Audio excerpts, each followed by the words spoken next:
प्यारे बच्चों नमस्कार। मेरा नाम है शर्मा। आज के लेक्चर में हम करेंगे आपके 12th फिजिक्स चैप्टर नंबर 7 के पीवाईक्यूज यानी प्रीवियस ईयर क्वेश्चन। जितने भी बोर्ड एग्जाम 2020 से लेकर 2013 तक जितने भी सवाल है ईयर वाइज अपन सारे यहाँ पे सोल्व करने वाले। और अगर आपने चैनल को सब्सक्राइब नहीं किया है तो सब्सक्राइब करके बेल आइकन में प्रेस कर लीजिए। इससे फ़ायदा ये होगा आपको, क्योंकि मैं यहाँ अभी इस चैनल पर रेगुलरली अपन कर रहे हैं, सभी चैप्टर का रिवीजन कर रहे हैं और सभी के पीवाईक्यूज कर रहे हैं। जैसे मैं वीडियो अपलोड करूँ आपको उसका नोटिफिकेशन मिल जाएगा, तो सब्सक्राइब करके बेल आइकन प्रेस कर लीजिएगा। और इन वीडियोस को अपने दोस्तों के साथ भी शेयर कीजिए ताकि उनको भी फायदा मिल सके। ठीक है, तो देखिए अगर आपने इस चैप्टर में मान लो चैप्टर नंबर 7 तो काफ़ी बड़ा चैप्टर है, मतलब थोड़ा लेंथी है। अगर आपने इस पीवाईक्यूज के सारे सवाल भी कर लिया ना तो श्योर है, गारंटी के साथ आपको यहाँ से एक 3 नंबर का सवाल इसी बोर्ड में जितने सवाल लिखे उनसे एक सवाल पक्का मिल जाएगा। ठीक है, तो स्टार्ट करते हैं। कब कौन सा मिलेगा, कौन सा इंपॉर्टेंट, वो भी अपन बात यहाँ पे करेंगे। अब कौन से ईयर में कौन सवाल पूछा गया वो मैंने यहाँ पे सवाल लिख रखा है, तो आप इसका स्क्रीनशॉट ले लीजिए, पॉज करके लिख लीजिए। ठीक है, तो स्टार्ट करते हैं। देखिए बोर्ड एग्जाम 2020 में अपने से पूछा मैंने 20, 19, 18, 17 ऐसे सारा मतलब ऐसे लिख रखा है यहाँ पे ईयर वाइज। तो बोर्ड एग्जाम 2017 में पूछा गया क्वेश्चन नंबर फर्स्ट कि चुंबकीय क्षेत्र की दिशा ज्ञात करने कोई 2 नियम लिखिए। तो आप कोई से समो नियम लिख दीजिए, कोई से 2 नियम आप लिख दीजिए। नंबर 2 पूछा यहाँ से निलंबित कुंडली धारामापी की संरचना का वर्णन कीजिए, इसका नामांकित चित्र बनाइए।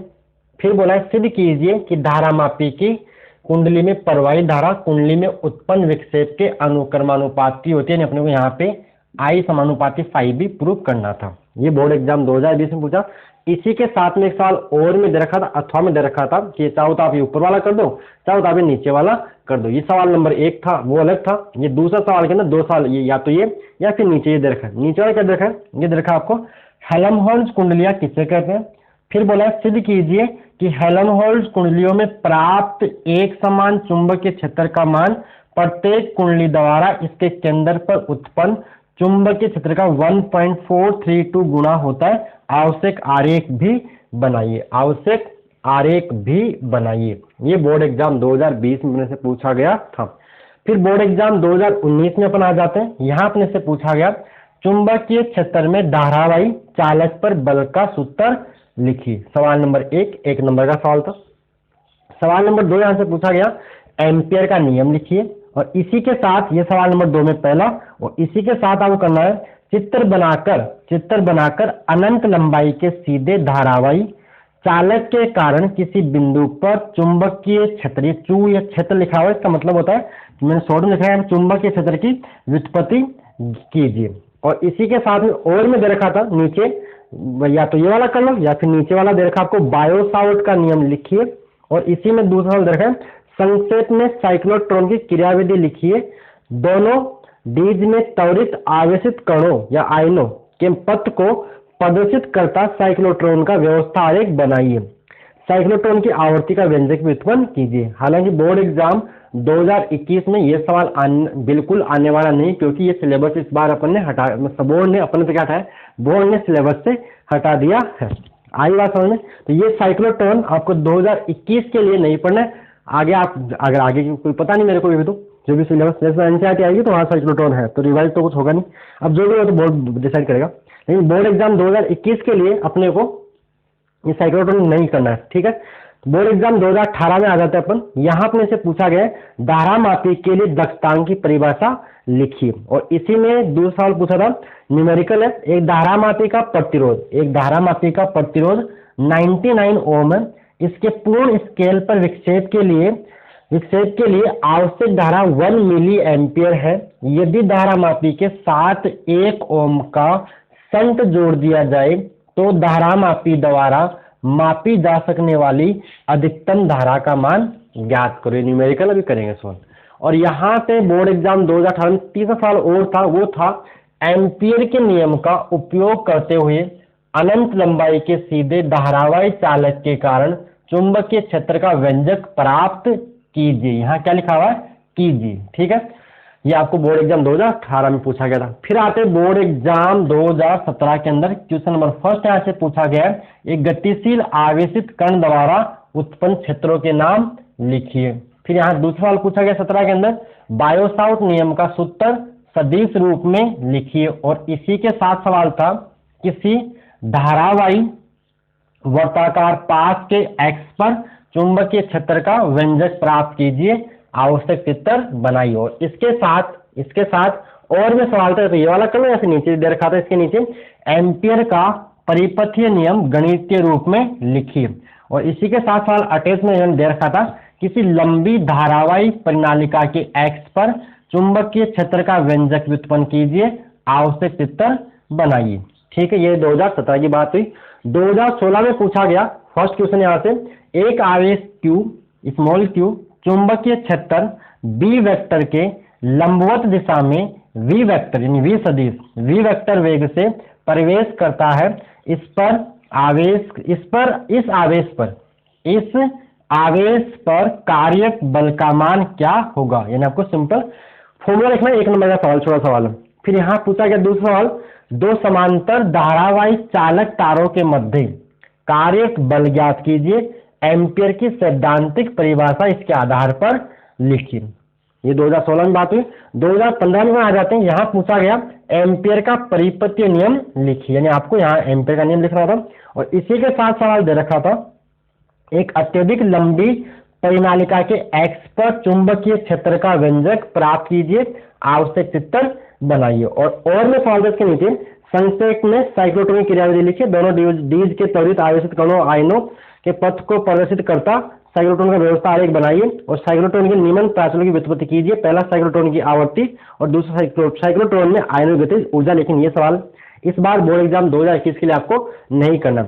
2014 में सवाल पूछा गया, वो क्या था, मेरे पास यहाँ स्पेस नहीं था तो मैं लिख नहीं पाया आप। 2014 के अंदर सवाल पूछा गया था, वो पूछा गया था ये वाला 2014 में क्या पूछा गया था, दो सीधे समांतर धारावाही चालकों के बीच प्रति इकाई लंबाई पर, एकांक लंबाई पर, प्रति इकाई लंबाई पर बल का व्यंजक प्राप्त कीजिए। फिर बोला किस अवस्था में ये बल आकर्षण व प्रतिकर्षण होता है, और विद्युत धारा के मानक मात्रा की परिभाषा लिखी। यानी जो 2016 में अपने से पूछा गया था उसी को 2016 में रिपीट हो रखा था। यहाँ पे कार्यक बल पूछा और यहाँ पे एकांक लंबाई पर पूछ लिया, ये सवाल था। और बोर्ड एग्जाम 2013 में सवाल पूछा गया था, ये सवाल था, ये डायग्राम बना के देखा है, ये वाला और ये वाला।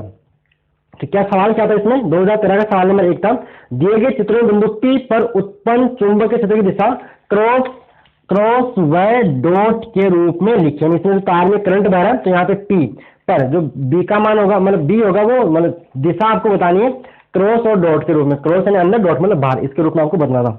2013 में दूसरा सवाल था, बायोसावर्ट का नियम लिखिए, बायोसावर्ट का नियम लिखिए। और बोला इसी के साथ अटैच में एक इलेक्ट्रॉन की गति का पथ लिखिए जबकि वह चुंबक क्षेत्र में प्रवेश करता है, उसके नंबर 1 लंबवत, number B theta, number 2 theta कोण पर। तो इस सवाल को मैंने लिखे नहीं, मैं आपको लिख दूंगा, करवा दूंगा। ठीक है, तो आप इसका स्क्रीनशॉट ले लीजिए या पॉज करके लिख लीजिए। अब इसको अपन सारे सवाल 1 बाय 1 सारे सवाल सोल्व करेंगे। ठीक है, ओके स्टार्ट करें। इसको मैं रब कर दूं, ठीक है, तो इसको मैं कर रहा हूँ रब, और अपन इसको अब आगे सोल्व करते हैं, 1 बाय 1 सारे सवाल इसके सोल्व करते हैं। क्लियर, ये मैं रब करता हूँ यहाँ पे।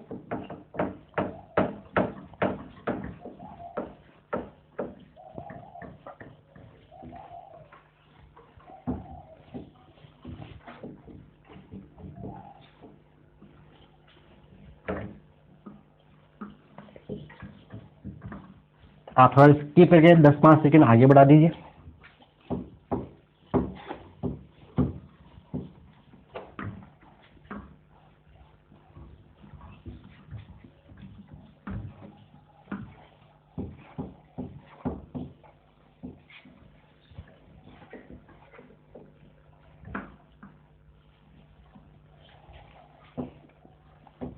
हाँ, तो आ जाते हैं बोर्ड एग्जाम 2020 में।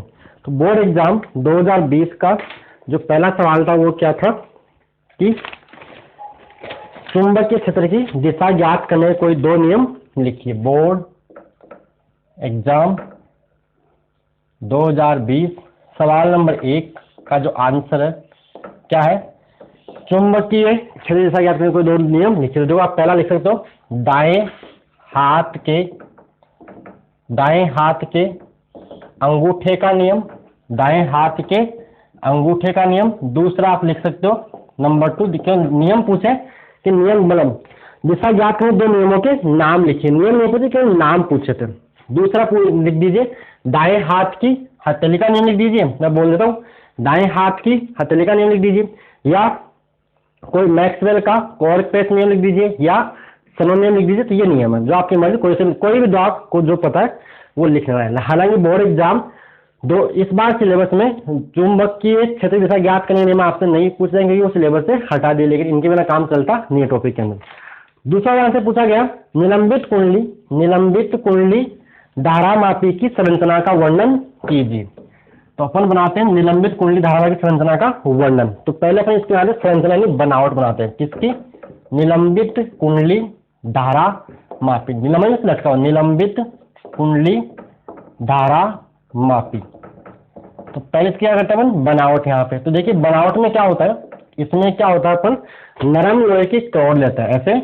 ऐसे नरम लोहे के बेलनाकार क्रोड लेंगे, और इसके ऊपर क्या होता है, इसके ऊपर लगा देते हैं एक एल्यूमिनियम का ऐसे फ्रेम लगा देते हैं, फोटो फ्रेम। एल्यूमिनियम का फ्रेम अपन यहाँ पे लगा देते हैं, और इस फ्रेम के ऊपर अपन लपेटते हैं तांबे के विद्युत तार को। इसके ऊपर अपन ऐसे लपेट देते हैं, ऐसे लपेट के ऐसे ये बनाते हैं तांबे के तार की कुंडली। और इस कुंडली का जो ऊपरी सिरा है, उस ऊपरी सिरे को अपन यहाँ पे एक मरोड़ी शीर्ष एच होता है, इसकी सहायता से अपन यहाँ फॉस्फोरस ब्रोंज के तार से इसको लटका देते हैं। ठीक है, और इस मरोड़ी शीर्ष को अपन यहाँ एक इधर होता है तार यानी टर्मिनल, यहाँ इसको बनावट क्या चढ़ाता हूँ, ये बनावट इसकी यहाँ क्या लगाते हैं अपन, इसको बोलते हैं T1, टर्मिनल T1, और यहाँ इसको ऐसे बाहर से जोड़ने का काम आता है। जिस भी करंट को मापना है उसको अपन यहाँ से अंदर भेज देते हैं। इसको बोलते हैं मरोड़ी शीर्ष। क्या बोलते हैं? एक तरह से कुछ लटकाने का जुगाड़ है, मरोड़ी शीर्ष। ऐसे लटका दिया इसको, ऐसे लटकाने का ऐसे। और यहाँ अपन लगाते हैं समतल दर्पण, इसके ऊपर लगा देते हैं, और इसको अपन लटकाते हैं किसके बीच में, 2 अवतल आकार के स्थायी ध्रुव खंडों के बीच में, नॉर्थ और साउथ को। लेकिन ये सीधे ऐसे ना लेके कुछ इस शेप के लेते हैं। इसका भी रीजन होता है कि अपन को बी वेक्टर और ए वेक्टर के बीच कोण 90 डिग्री करना होता है। कुंडली का जो नीचे वाला सिरा होता है वो एक स्प्रिंग से जोड़ते हैं, और इस स्प्रिंग का दूसरा सिरा अपन यहाँ टर्मिनल T2 से जोड़ देते हैं। इसको T बोलेंगे, टर्मिनल 2 से जोड़ देंगे, और इसको यहाँ ये भाई एक तरह से तार है। टर्मिनल T1 और T2 का उपयोग धारामापी को बाह्य परिपथ में जोड़ने के लिए काम में लेते हैं। तो ये हो गया इसकी बनावट के बारे में। ये देखिए ये क्या होता है, ये होता है फॉस्फोरस ब्रोंज का तार। देखिए अगर आपको सारे सवाल आते हैं तो ये वीडियो देखने की कोई जरूरत नहीं है, मैंने आपको बता दी। ठीक है, फॉस्फोरस ब्रोंज का तार है। ये आपका क्या है, ये आपका समतल दर्पण है, प्लेन मिरर, समतल दर्पण। ये साउथ पोल है, ये नॉर्थ पोल है।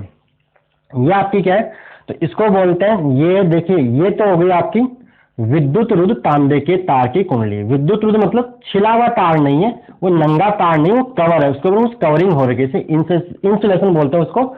जैसे आप बोलते हैं मोटर बाइंडिंग जो करते हैं वो वार्निश डालते हैं उसको, वो एक तरह से वो लिक्विड होता है, वो भी एक तरह से इंसुलेटिंग यानी मतलब विद्युत रुद्ध का ही काम करता है।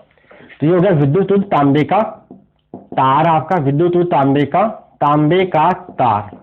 और ये होती है नरम लोहे की या मुलायम लोहे की क्रोड। नरम लोहे की क्रोड होती है, ठीक है। और इसके ऊपर देखिए जस्ट इसके ऊपर जो होता है ये होता है आपका, ये जस्ट इसके ऊपर होता है, ये होता है एल्यूमिनियम फ्रेम। एल्यूमिनियम फ्रेम होता है। और ये आपके हो गए अवतल आकार के ध्रुवखंड। अवतल आकार के ध्रुवखंड यानी चुंबक के पोल है, अवतल आकार के ध्रुवखंड इनको बोलते हैं। तो ये होगी इसकी बनावट के बारे में। बुक में डायग्राम से अजीब सा देखा, मैंने उसको थोड़ा सिंप्लीफाई कर दिया। अगर बनावट डायग्राम बनेगा, अब थोड़ी लिखनी होगी, थोड़ी क्या लिखोगे कि निलंबित कुंडली धारामापी में एक नरम लोहे की क्रोड पर एल्यूमिनियम फ्रेम पर विद्युत तांबे के तार की कुंडली लिपटी होती है। इस कुंडली का ऊपरी सिरा फॉस्फोरस ब्रोंज के तार से मरोड़ी शीर्ष एच की सहायता से दो अवतल आकार के स्थायी ध्रुवखंडों NS के मध्य लटकी होती है। ठीक है, वह मरोड़ी शीर्ष एच टर्मिनल 1 से 1 से जुड़ा होता है। अब नीचे आते हैं, कुंडली का नीचे वाला सिरा स्प्रिंग एच की सहायता से, कुंडली का नीचे सिरा स्प्रिंग एच की सहायता से वह स्प्रिंग का दूसरा सिरा टर्मिनल 2 से जुड़ा होता है। ठीक है, फिर हो गया टर्मिनल T1 और T2 का उपयोग धारामापी को बाह्य परिपथ में जोड़ने के लिए करते हैं। फिर चलिए आगे, इस मतलब फास्फोरस बोरॉन के तार पर एक समतल दर्पण, इसको आप समतल दर्पण को क्या बोलो, इसको मिरर बोलिए, समतल दर्पण एम लगा होता है जो कुंडली के साथ घूमता है। इसकी सहायता से अपन कुंडली का विक्षेप मापते हैं, कितने डिग्री आपकी कुंडली घूम रही है वो इसकी सहायता से अपन मापते हैं। तो ये होगी इसकी थ्योरी, आप लिख लोगे। ठीक है, थ्योरी आप मैंने लिखे नहीं है, मैंने बोल दिया तो आपको थ्योरी भी इसमें लिखनी होगी। क्लियर यहाँ तक? अब आगे आ जाते हैं अपन इसका। ओके, अब आगे देखिए क्या करना है इसमें, आधा काम हो गया, इसका नामांकन चित्र हो गया। सिद्ध कीजिए कि धारामय कुंडली में प्रवाहित धारा कुंडली में उत्पन्न विक्षेप के अनुक्रमानुपाती होती है। तो यहाँ पर बात करें इसका सिद्धांत ही आ जाएगी, सिद्धांत हो तरह से। तो सिद्धांत क्या होता है, देखिए, जब भी किसी धारावाही कुंडली को चुंबकीय क्षेत्र में रखते हैं तो उसके ऊपर एक विक्षेपक बलाघूर्ण काम करता है जिसकी वजह से कुंडली घूमने लगती है। यहाँ सिद्धांत में लिखोगे, जब किसी धारावाही कुंडली को चुंबकीय क्षेत्र में रखा जाता है तो इसके ऊपर एक विक्षेपक बल आघूर्ण कार्य करता है जिससे कुंडली घूमने लगती है। फिर है, यदि किसी समय कुंडली का क्षेत्र सदिश ए वेक्टर चुंबकीय क्षेत्र सदिश बी वेक्टर के साथ थीटा कोण बना रहा है तो विक्षेपक बल आघूर्ण तो डिफ्लेक्टिंग आता है NIAB साइन थीटा, ये आपको याद होना चाहिए। लेकिन यहाँ अपन क्या करते हैं, यहाँ अपन ए वेक्टर परपेंडिकुलर रखते हैं बी वेक्टर के, this implies theta is equal to 90 degree. ये होता है त्रिज्यीय क्षेत्र, यानी अपन हमेशा कुंडली के क्षेत्र सदिश और चुंबकीय क्षेत्र सदिश के बीच में कोण 90 डिग्री बनाए रखते हैं। इसीलिए अपन ने ये अवतल आकार के ध्रुवकोण काम में लेते हैं। आपको पता होगा त्रिज्यीय क्षेत्र अपन ने पढ़ रखा है।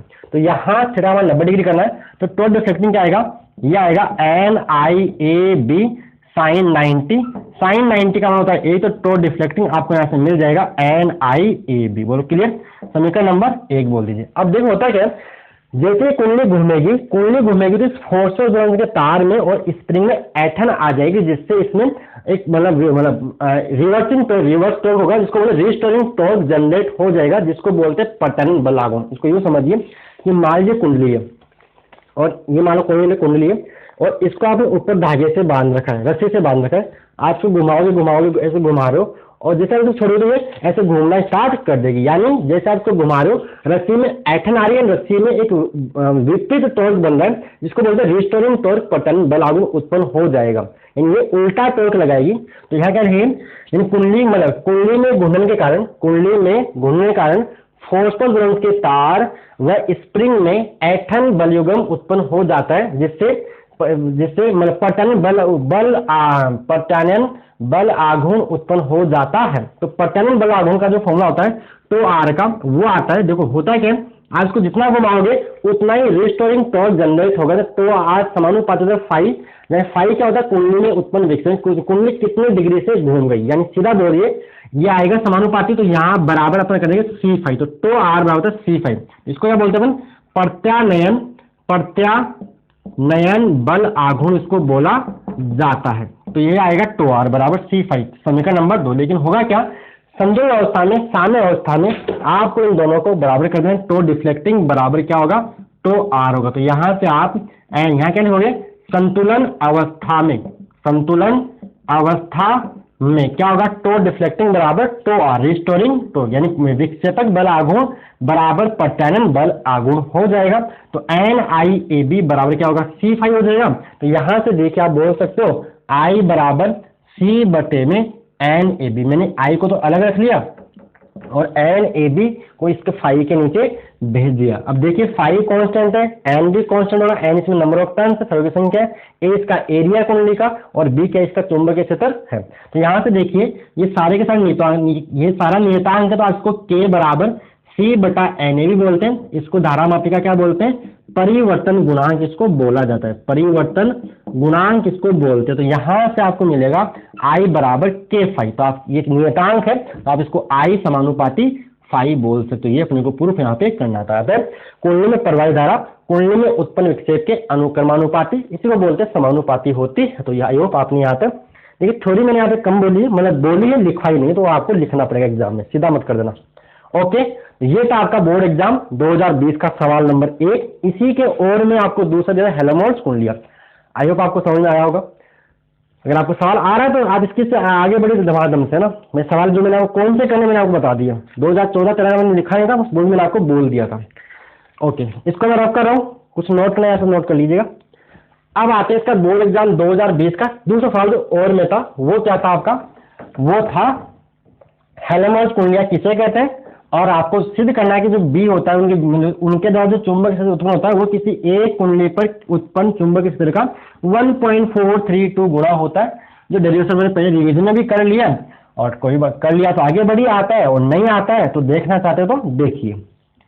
तो देखिए आगे हेलमहोल्ट्ज कुंडलियां की अपन लिखेंगे परिभाषा। ये और वाला सवाल कर रहा हूँ 2020 का, हेलमहोल्ट्ज कुंडलियां। ठीक है, ये क्या होती है, परिभाषा की बात करूं तो परिभाषा बन से डायग्राम बनाता हूं। इसमें देखिए दो, एक कुंडली ये होगी, इसकी त्रिज्या आर मान लेंगे, त्रिज्या इसकी आर, और दूसरी कुंडली ये होगी, इसकी भी त्रिज्या में मानता हूं कितनी आर है, और ये दोनों के सेंटर है, और दोनों के सेंटर के बीच की दूरी भी कितनी मानेंगे अपन, आर योग माने क्या होती है आर योगी। और इसमें करंट मान लो ऐसे बह रहा है तो इसमें भी करंट मान लो ऐसे ही बह रहा है। इन दोनों में करंट में देखो कैसे माना है, करंट दोनों में सेम माना है, यानी क्लॉकवाइज माना है, क्लॉकवाइज, इसमें भी क्लॉकवाइज, दोनों की त्रिज्या आर माने, और दोनों के केंद्रों के बीच में नहीं मान, इसका सेंटर O1 मान लेते हैं, इसका सेंटर O2 मान लेते हैं, दोनों के केंद्रों के बीच में आर ही माने, तो इसको अपन बोलते हैं हेलमहोल्ट्ज कुंडली। तो परिभाषा की बात करें, करंट दोनों में, इसमें आई करंट बह रहा है तो इसमें भी आई करंट ही बह रहा होगा, दोनों में करंट भी सेम होता है। तो परिभाषा की बात करें तो क्या होती है,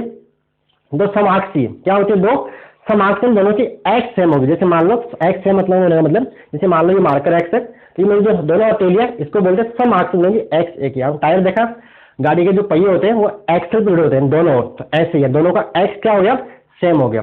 तो दो समाक्षीय तथा एक समान आकार की वर्ताकार कुंडलियां, एक समान आकार की वर्ताकार कुंडलियां जिनमें समान परिणाम की धारा समान दिशा में प्रवाहित हो, वह उनके केंद्रों के मध्य की दूरी इनकी त्रिज्या के बराबर हो, तो ऐसी व्यवस्थित कुंडलियों के युग्म को हेलमहोल्ट्ज कुंडलियां कहते हैं। ये होगी इसकी थ्योरी, जो आपको लिखनी होगी, पूछा ये, ठीक है, परिभाषा पूछे तो ये होगी।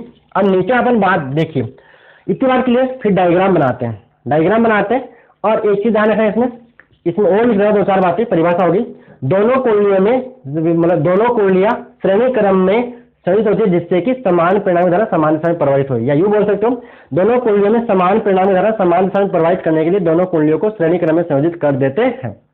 ठीक है, इन दोनों सीरीज में भी कनेक्ट होती है। अगर दोनों में करंट का मान सेम नहीं है विपरीत में, फिर हेलमहोल्ट्ज कुंडलियां नहीं हो पाएगी। अब आते हैं अपन कुंडलियों के मध्य भाग में उत्पन्न चुंबकीय क्षेत्र, कुंडलियों के मध्य भाग में उत्पन्न चुंबकीय क्षेत्र, उसी से आपको डेरिवेशन बी बराबर जो मिलेगा 1.432 डेरिवेशन आपको मिलेगा। तो कुंडलियों के मध्य भाग में उत्पन्न चुंबकीय क्षेत्र में बिंदु P मान लेते हैं।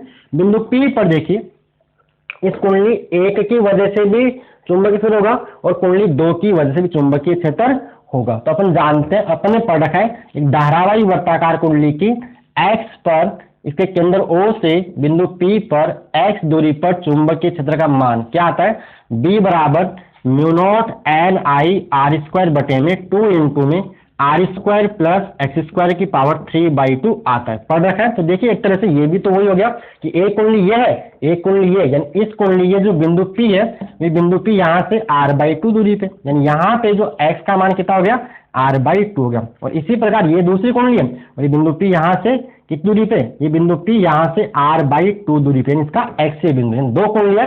अब दोनों का अपने जोड़ लेना, दोनों समान दिशा में जुड़ जाएगा और दोनों विपरीत तो घट जाएगा, कौन, B1 और B2 का मान। तो ये फॉर्मूला अपन लगाएंगे यहाँ पे। तो देखिए आपने इसका डायग्राम बना रखा होगा इसके लिए कि इसकी x पर दूरी के साथ चुंबक क्षेत्र का परिवर्तन जो ग्राफ आता है वो कुछ इस प्रकार आता है एक कुंडली का। तो देखिए ये ग्राफ भी परिवर्तन आवश्यक आरेख भी बनाइए। तो अपन क्या करेंगे, इसके नीचे पहले B का ग्राफ बनाएंगे। तो देखिए ये इसका सेंटर और ये इसका सेंटर, इसकी वजह से जो B का ग्राफ बनता है वो कुछ इस प्रकार आता है, ये अपन देख रखा है, और इसकी वजह से जो B का ग्राफ है कुछ इस प्रकार आएगा। ठीक है, ये अपन देख रखा है। ठीक है, अब देखिए इसका सेंटर होगा, डायग्राम सही लेना।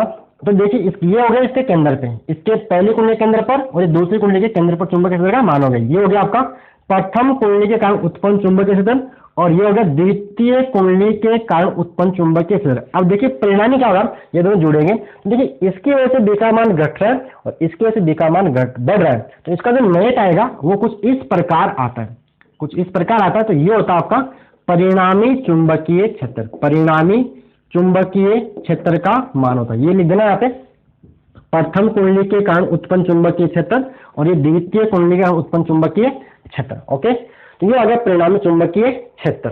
क्लियर, ये इनके बीच दूरी कितनी है, बीच दूरी आर है, ये दूरी आपकी यहाँ से लेके यहाँ तक आर है। अब अपने को बी एंड पी पॉइंट पर बी का मान क्या होगा अपने को निकालना पड़ेगा। तो अब आगे लिखेंगे, क्या लिखोगे आगे लिखना होगा किसी धारावाही वृत्ताकार कुंडली की, ये वाली बात जो मैंने यहाँ बताई थी ये बात लिखनी है, किसी धारावाही वृत्ताकार कुंडली की उसके केंद्र से x दूरी पर चुंबकीय क्षेत्र B बराबर होता है mu naught N I R square बटे में 2r² प्लस x² की पावर 3/2 होता है। अब देखिए, अब बात करेंगे प्रथम कुंडली के कारण बिंदु P पर उत्पन्न चुंबकीय क्षेत्र। प्रथम कुंडली के कारण बिंदु P पर, इसका 1 बोल दीजिए, इसका आप सेकंड बोल दीजिए। प्रथम कुंडली के कारण बिंदु P पर उत्पन्न चुंबकीय क्षेत्र को आप B1 बोल दो, तो B1 का मान क्या आएगा देखिए, पहले तो यहाँ करो, यहाँ पे यहाँ आएगा x बराबर r/2, तो ये आएगा B बराबर म्यू नॉट एन आई r² बटे में 2r² प्लस x की जगह लिख देना r/2। ये दूरी कितनी हो जाएगी, ये r सेंटर पॉइंट है तो ये टोटल r से कितनी आएगी, ये r/2 हो जाएगी, यहाँ से लेके ये आपकी r/2 हो जाएगी, ये आपकी कितनी हो जाएगी r/2 हो, r/2 हो जाएगी सेंटर से। तो यहाँ x का मान हो जाएगा r/2 और इसका भी क्या करना है पावर 3/2। जब उसको सोल्व करोगे तो आपको B1 का मान मिलेगा। सोल्व करने के बाद आप 2-4 लाइन लिख के सोल्व कर देना, तो टाइम खराब होगा तो फालतू मेरे से। तो ये समझ लेना आता है आपको। तो B1 का जो मान आएगा लिख दो 2-4 लाइन, वो आएगा 4 म्यू नॉट, क्या आएगा 4 म्यू नॉट एन आई बटे में 5√5 r आता है, समीकरण नंबर 1। इसी प्रकार द्वितीय कुंडली के कारण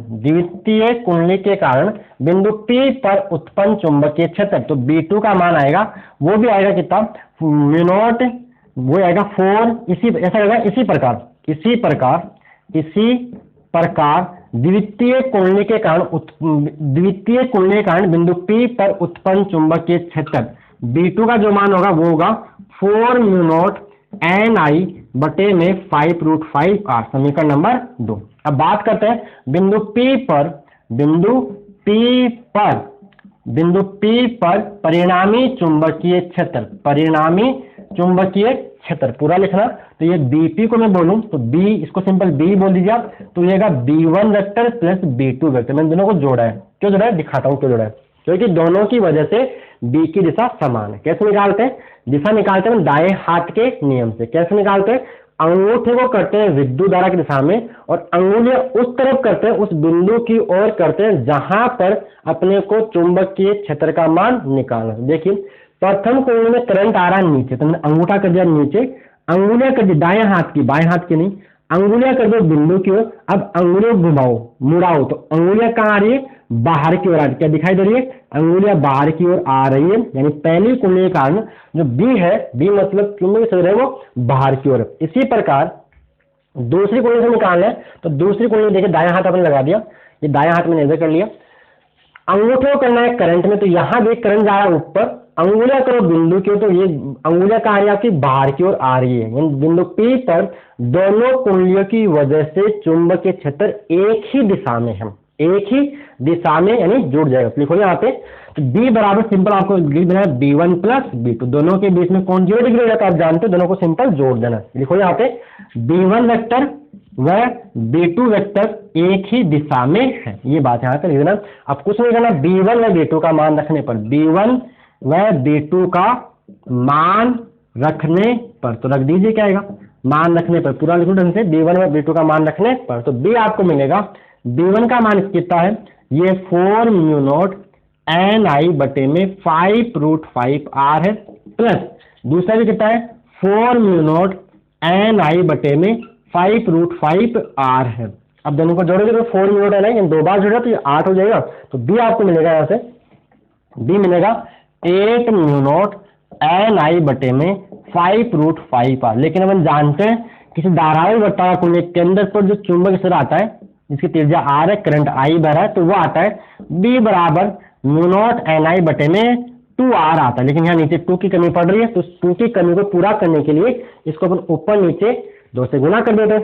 भाई 2 कम पड़ रहा है ना, तो 2 लाने के लिए आप क्या करो, इसको ऊपर नीचे 2 से गुना कर दो। ये आ जाएगा B बराबर 8 म्यू नॉट NI बटे में 5√5r इंटू 2 ऊपर इंटू 2 नीचे। तो देखिए ऊपर हो जाएगा 8 टू 16, तो 16 म्यू नॉट NI बटे में से लिख रहा हूँ मैं, क्या लिखूँ, 5√5 इंटू में 2r करता हूँ। तो देखिए म्यू नॉट NI बटे में 2r बन जाएगा किसी एक कुंडली के केंद्र पर उत्पन्न चुंबकीय क्षेत्र। तो आप इसको कर सकते हो B बराबर, और 16 में अगर आप 5√5 का भाग दोगे तो आता है 1.432। इसको याद ही कर लोगे डेरिवेशन। 16 के अंदर 5√5 का भाग देने पे कितना आता है, 1.432 आता है। तो आएगा 1.432 इंटू में आप इसको कर दो B के अंदर किसी एक कुंडली पर। ये आपका प्रूफ हो गया। अतः हेल्महोल्ट्ज कुंडलियों के मध्य भाग में उत्पन्न चुंबकीय क्षेत्र, अतः हेल्महोल्ट्ज कुंडलियों के मध्य, यहाँ लिख देना, अतः हेल्महोल्ट्ज कुंडलियों के मध्य भाग में उत्पन्न चुंबकीय क्षेत्र किसी एक कुंडली पर उत्पन्न चुंबकीय क्षेत्र, किसी एक कुंडली के केंद्र पर उत्पन्न चुंबकीय क्षेत्र का 1.432 गुना होता है। ये आपको बोर्ड एग्जाम 2020 में करना था। ठीक है, तो ये आपका सवाल पूरा यहाँ पे हो गया इतना ही। और आवश्यक आरेख जो अपने बना दिया, डायग्राम में बना दिया। ठीक है, तो ये 2020 कंप्लीट। आगे आ जाते बोर्ड एग्जाम 2019 के अंदर। तो बोर्ड एग्जाम 2019 में अपने से पूछा गया कि चुंबकीय क्षेत्र में धारावाही चालक तार पर बल का सूत्र। इसको मैं रफ करता हूं, कुछ नोट करना है ऐसे नोट कर लीजिएगा। Okay,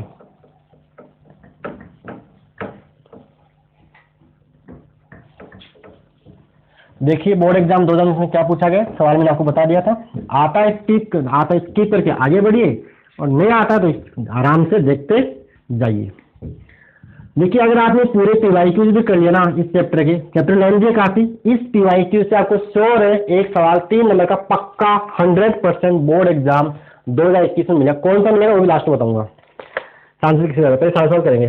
board exam 2019, board exam 2019 में सवाल नंबर 1 अपने से पूछा गया कि चुंबकीय क्षेत्र में धारावाही चालक पर बल का सूत्र लिखिए। यानी कोई धारावाही चालक है, वो चुंबकीय क्षेत्र में रखा हो, उसके बल का मान क्या होगा। तो ये होता है, देखिए F वेक्टर बराबर I into L vector cross B vector. ये सदिश में होता है, इसको अदिश में आता है F बराबर ILB साइन थीटा आता है। और यदि थीटा बराबर 90 डिग्री हो जाए तो उस टाइम जो F होता है वो मैक्सिमम होता है। जो F मैक्स जो आ सकता है वो होता है I इंटू LB। तो F मैक्सिमम जो हो सकता है वो ILB। तो ये आपको इतनी बातें यहाँ पे लिख देनी है। अधिकतम भी अपने इतना हो सकता है। तो ये आपको बोर्ड एग्जाम 2019 में सवाल नंबर 1 पूछा गया। केवल इसकी एक केवल लिखिए पूछा था, क्योंकि 1 नंबर का सवाल डेरिवेशन नहीं था। ये इसका डेरिवेशन अपने सिलेबस में, लेकिन डेरिवेशन नहीं था क्योंकि वो 1 नंबर का छोटा सवाल था। तो वहां पे केवल लिखवाया था, प्रूफ नहीं करवाया था कि लिखिए बस।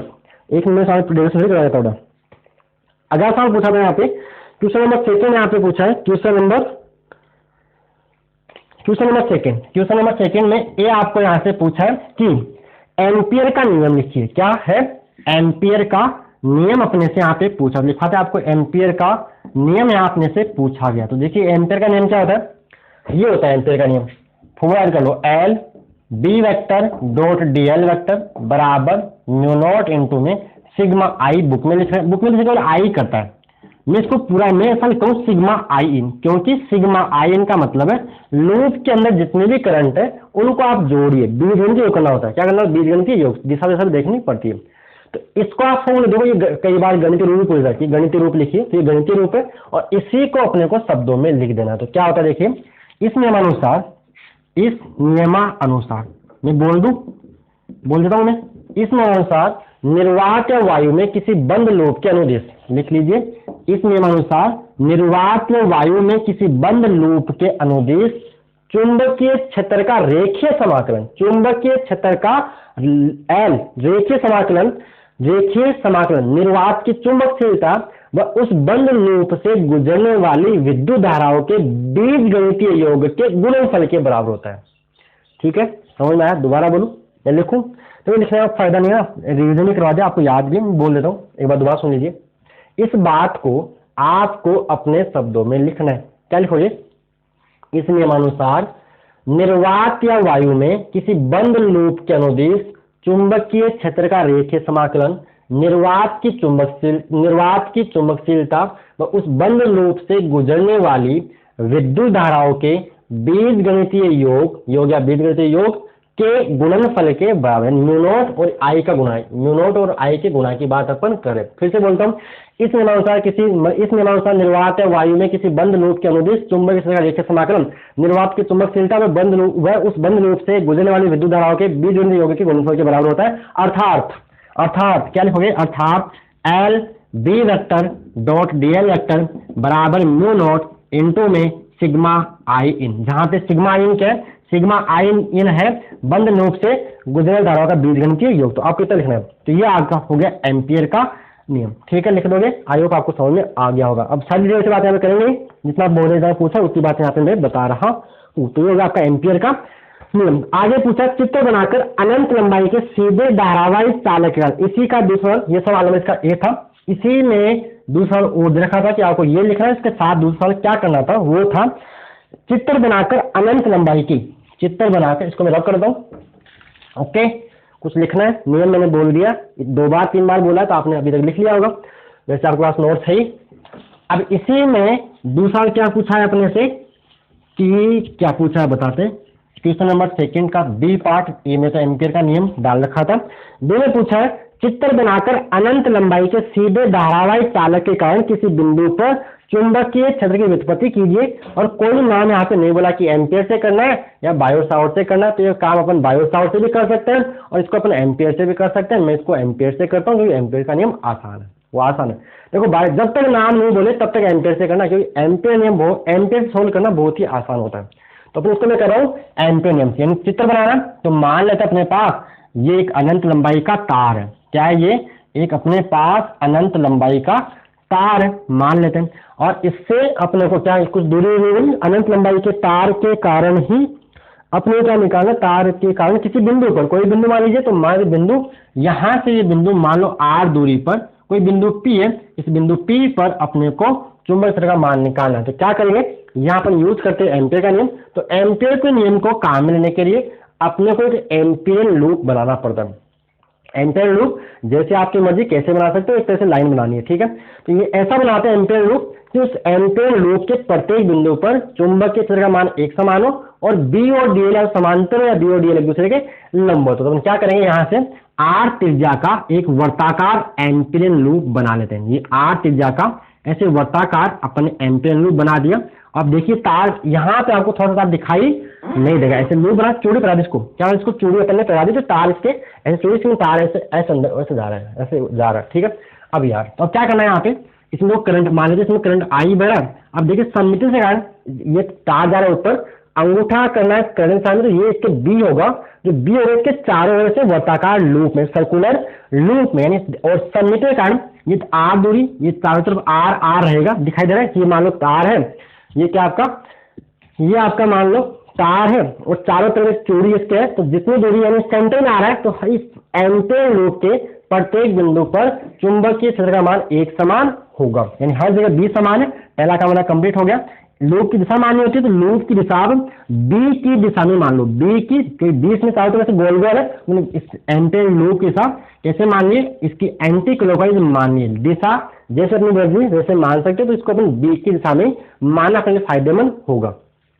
अब क्या करेंगे अपन, यहाँ एक छोटा सा अल्पांश काट लेंगे, उसको मैं डीएल बोल देंगे। तो ये हो जाएगा डीएल वेक्टर, ये हो जाएगा डीएल लो के सामने डीएल वेक्टर, और इधर यहाँ क्या हो जाएगा, बी वेक्टर हो जाएगा। और देखिए यहाँ पे बी और डीएल एक से समांतर, तो यहाँ थीटा का मान 0 डिग्री हो जाएगा। बस अब करना कुछ नहीं है। अब बात आई थ्योरी कैसे लिखे हम, तो थ्योरी जो डायग्राम में काम किया उसको लिख दो अपने शब्दों में। थ्योरी कैसे लिखोगे, तो डायग्राम बना लो और जो आपने यहाँ काम किया उसको अपने शब्दों में लिख दीजिए। क्या होगी, माना एक लंबा और सीधा धारावाही चालक था जिसमें आई परिणाम की विद्युत धारा प्रवाहित तो हो रही है। हमें इस तार कर्ण इससे लंबवत दूरी r पर स्थित किसी बिंदु P पर चुंबकीय क्षेत्र का मान ज्ञात करना है। इसके लिए हमने एक r त्रिज्या का वर्ताकार एम्पियर लूप बनाया। वह सममिति से एम्पियर लूप के प्रत्येक बिंदु पर चुंबक की स्थिति की तीव्रता एक समान है। अतः एम्पियर नियम से आगे करेंगे इसके एम्पियर नियम से, तो एम्पियर के नियम से या एम्पियर नियम से, एम्पियर नियम से या एम्पियर के परिपत्र नियम से एक ही बात है। तो वो क्या होता है, क्लोज इंटीग्रल एल बंद समाकलन बी वेक्टर दो डीएल वेक्टर बराबर क्या आता है म्यू नॉट इनटू में सिग्मा आई। देखिए अपने सिलेबस में एक ही करंट है तो सिग्मा आई ना, तो सीधा आई की बात करो। लेकिन अगर आप आगे जैसे नीट जेईई की तैयारी करोगे या कर रहे हो या उसके सवाल कर दो, वहां दो चार करंट हो सकते हैं, इसलिए पूरा सिग्मा आई लिखता हूँ यहाँ पे, ठीक है। हालांकि अपने सिलेबस में एक ही करंट को सिग्मा आई लिखो या मत लिखो से कोई फर्क पड़ने वाला नहीं। आप सिंपल इसकी जगह आपकी मर्जी आप चाहो तो आई से भी काम चला सकते हो, चल जाएगा, लेकिन मैं पूरा ढंग से लिखता हूँ sigma I in. Sigma I इन मतलब एम्पियर लूप के अंदर जितना भी करंट है उसको साथ दिशा भी देखना होता है। दिशा देखनी है तो आप मेरे डिटेल वीडियो जाके दिशा कैसे याद करते हैं चैप्टर नंबर 7 की प्लेलिस्ट पढ़ी हुई, हाँ डिटेल से पढ़ना तुम्हारा सारा। तो यहाँ आ गया। अब देखिए इसमें है L B D L cos theta, समझ गए। ए डॉट बी क्या होता है, A B cos theta into में mu naught sigma I in. अब देखिए यहाँ पे थीटा का मान जो बी और डीएल एक दूसरे के समांतर है, बी वेक्टर भाई देखो बी भी ऐसे और डीएल भी ऐसे अपने मान है, डीएल मान अपने हाथ में, तो यहाँ इसका मान हो जाए थीटा का मान हो जाए 0 डिग्री, दिस इंप्लाइज कोस 0 की वैल्यू यहाँ अपन 1 कर सकते हैं। और सिग्मा आई इन का मान सिंपल आई अपने सिलेबस में, आप प्लस माइनस देखने की कोई जरूरत नहीं है, अपने सिलेबस में एक ही करंट है तो ये अपने ले लिया। तो यहाँ से बनेगा एल बी डी एल कोस 0 बराबर म्यू नॉट इंटू में आई आपको मिल जाएगा।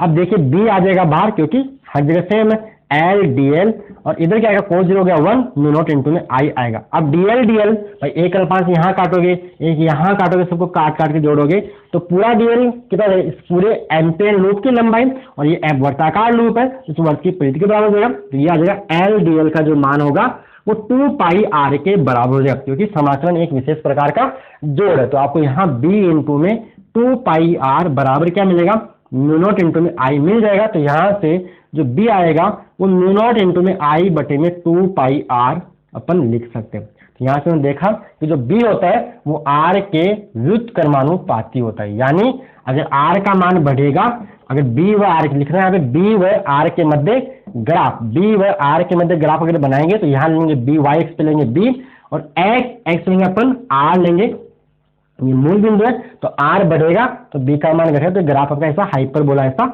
आएगा। तो बी इनवर्सली प्रोपोर्शनल आर है। यहीं से अगर आपसे बी और आई के मध्य ग्राफ पूछे तो देखिए अगर करंट बढ़ाओगे यहाँ देखिए तो बी का मान भी बढ़ेगा, तो ये जो ग्राफ आपको मिलेगा ये ओरिजिन मूल बिंदु, तो ये ग्राफ आपको सरल रेखा मिलेगी, ग्राफ भी आपको साथ में ड्रॉ कर देना है। तो ये था आपका दूसरा इसका सवाल। इसी को अपन बायो-सावर्ट नियम से भी कर सकते हैं, वो देखना है तो आप चैप्टर नंबर 7 की डिवीजन वीडियो देख लीजिए या फिर चैप्टर नंबर 7 पूरे की प्लेलिस्ट लेक्चर वाइज पढ़िए, वो भी आप देख लीजिएगा।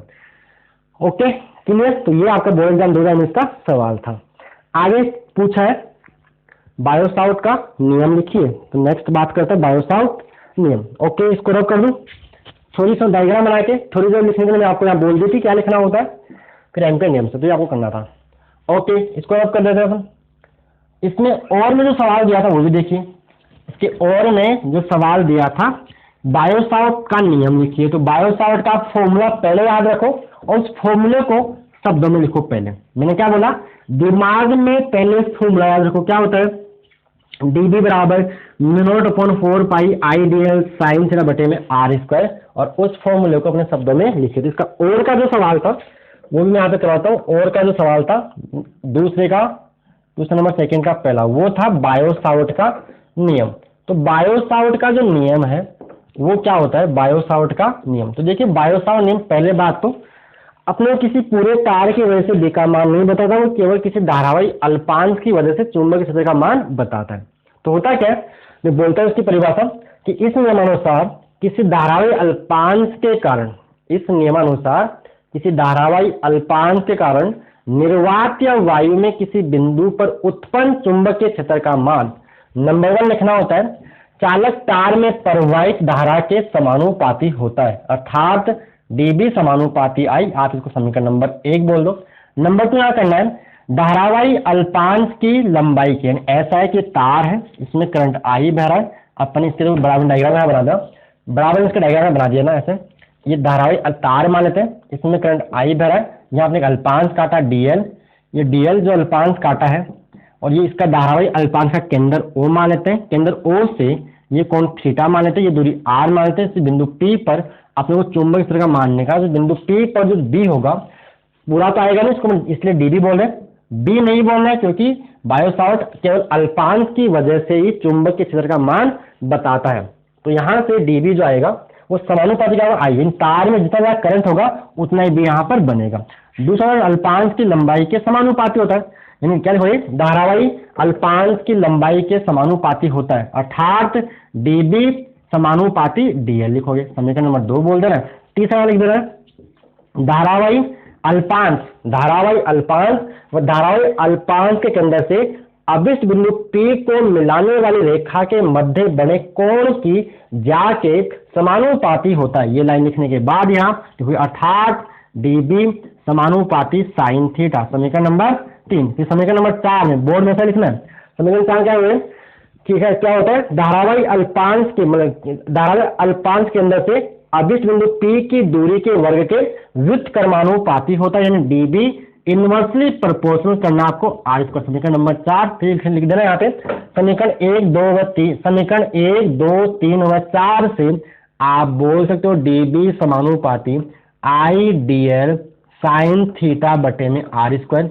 अब यहाँ से इस समानुपाती को उठाओ तो आएगा बराबर के इंटू में आई डीएल साइन थीटा बटे में आर स्क्वायर। तो यहां से आप इसको लिख देना जहां पे के एक समानुपातिक नियतांक है, जहां के एक समानुपातिक नियतांक है और के बराबर होता है μ0/4 पाई, जिसका मान होता है 10⁻⁷ न्यूटन पर एम्पियर स्क्वायर या टेस्ला मीटर पर एम्पियर या वेबर पर एम्पियर इंटू मीटर। इसके मात्रक होते हैं किसके, μ0 के। तो जहां μ0 बराबर निर्वात की चुंबकशीलता, डीबी आपको जो मिलेगा वो मिलेगा μ0/4 pi I D L sine theta बटे में are square. This is Biot Savart law. अब यहाँ पे आपको एक बात और बताऊं, दिशा याद करनी हो। दिशा के लिए अगर आपको नियम आते अच्छी बात है, अंगूठा करो करंट में, अंगुलियां करो बिंदु की ओर, तो ये आप पे जो आएगा क्रॉस बना देना, यानी जो बी है वो अंदर की ओर। अगर आपको नियम नहीं भी आते तो यहाँ सदिश आपको आना चाहिए।